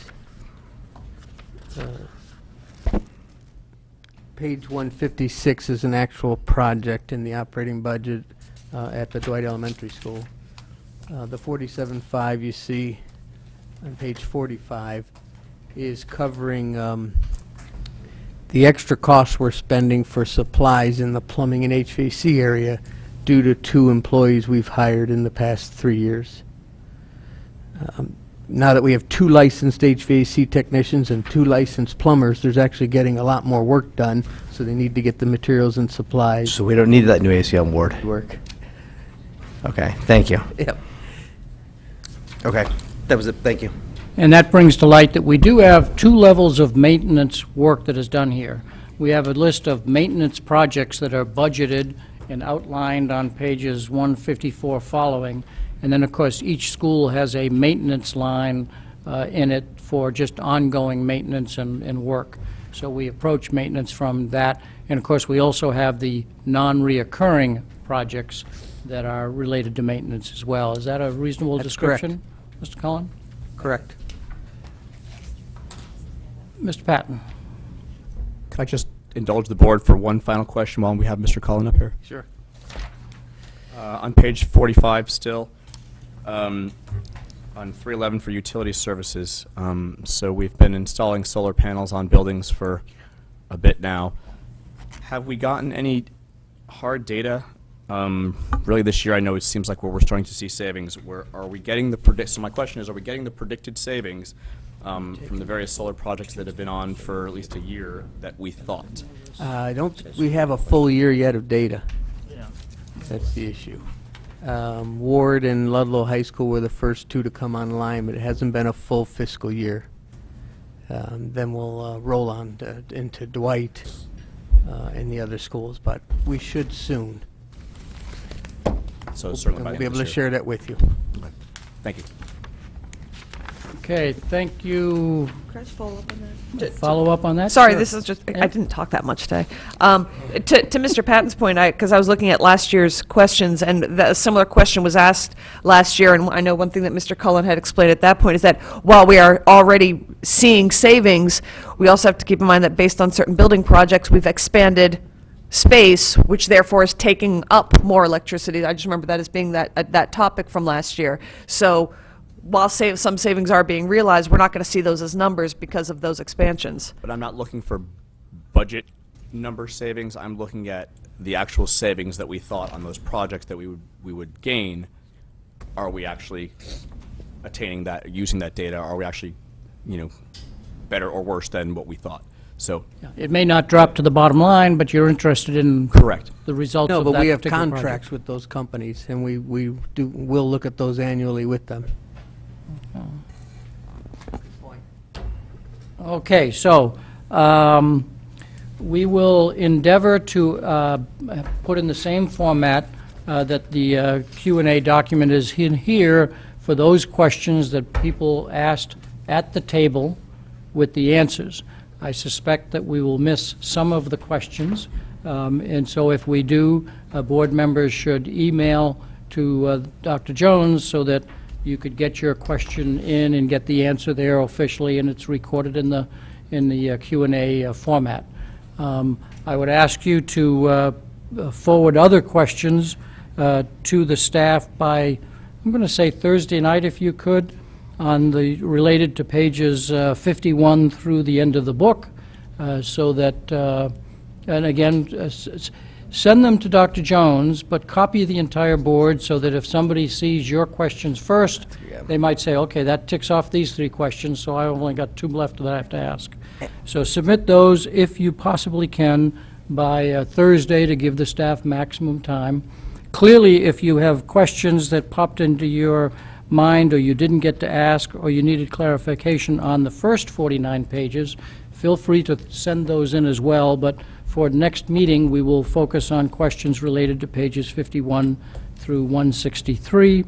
And you'll notice on the tentative agenda that was sent out to you, 3E, that it is at the Tuesday, January 24th meeting that we ask board members that if they plan on making any recommended changes, whether it's Mr. Patton's professional development concept or any reductions to the budget, that you inform the board and therefore the staff so they can do the research and get finite numbers of saying, this is this idea, this is the impact on the budget, and whether it goes up or down.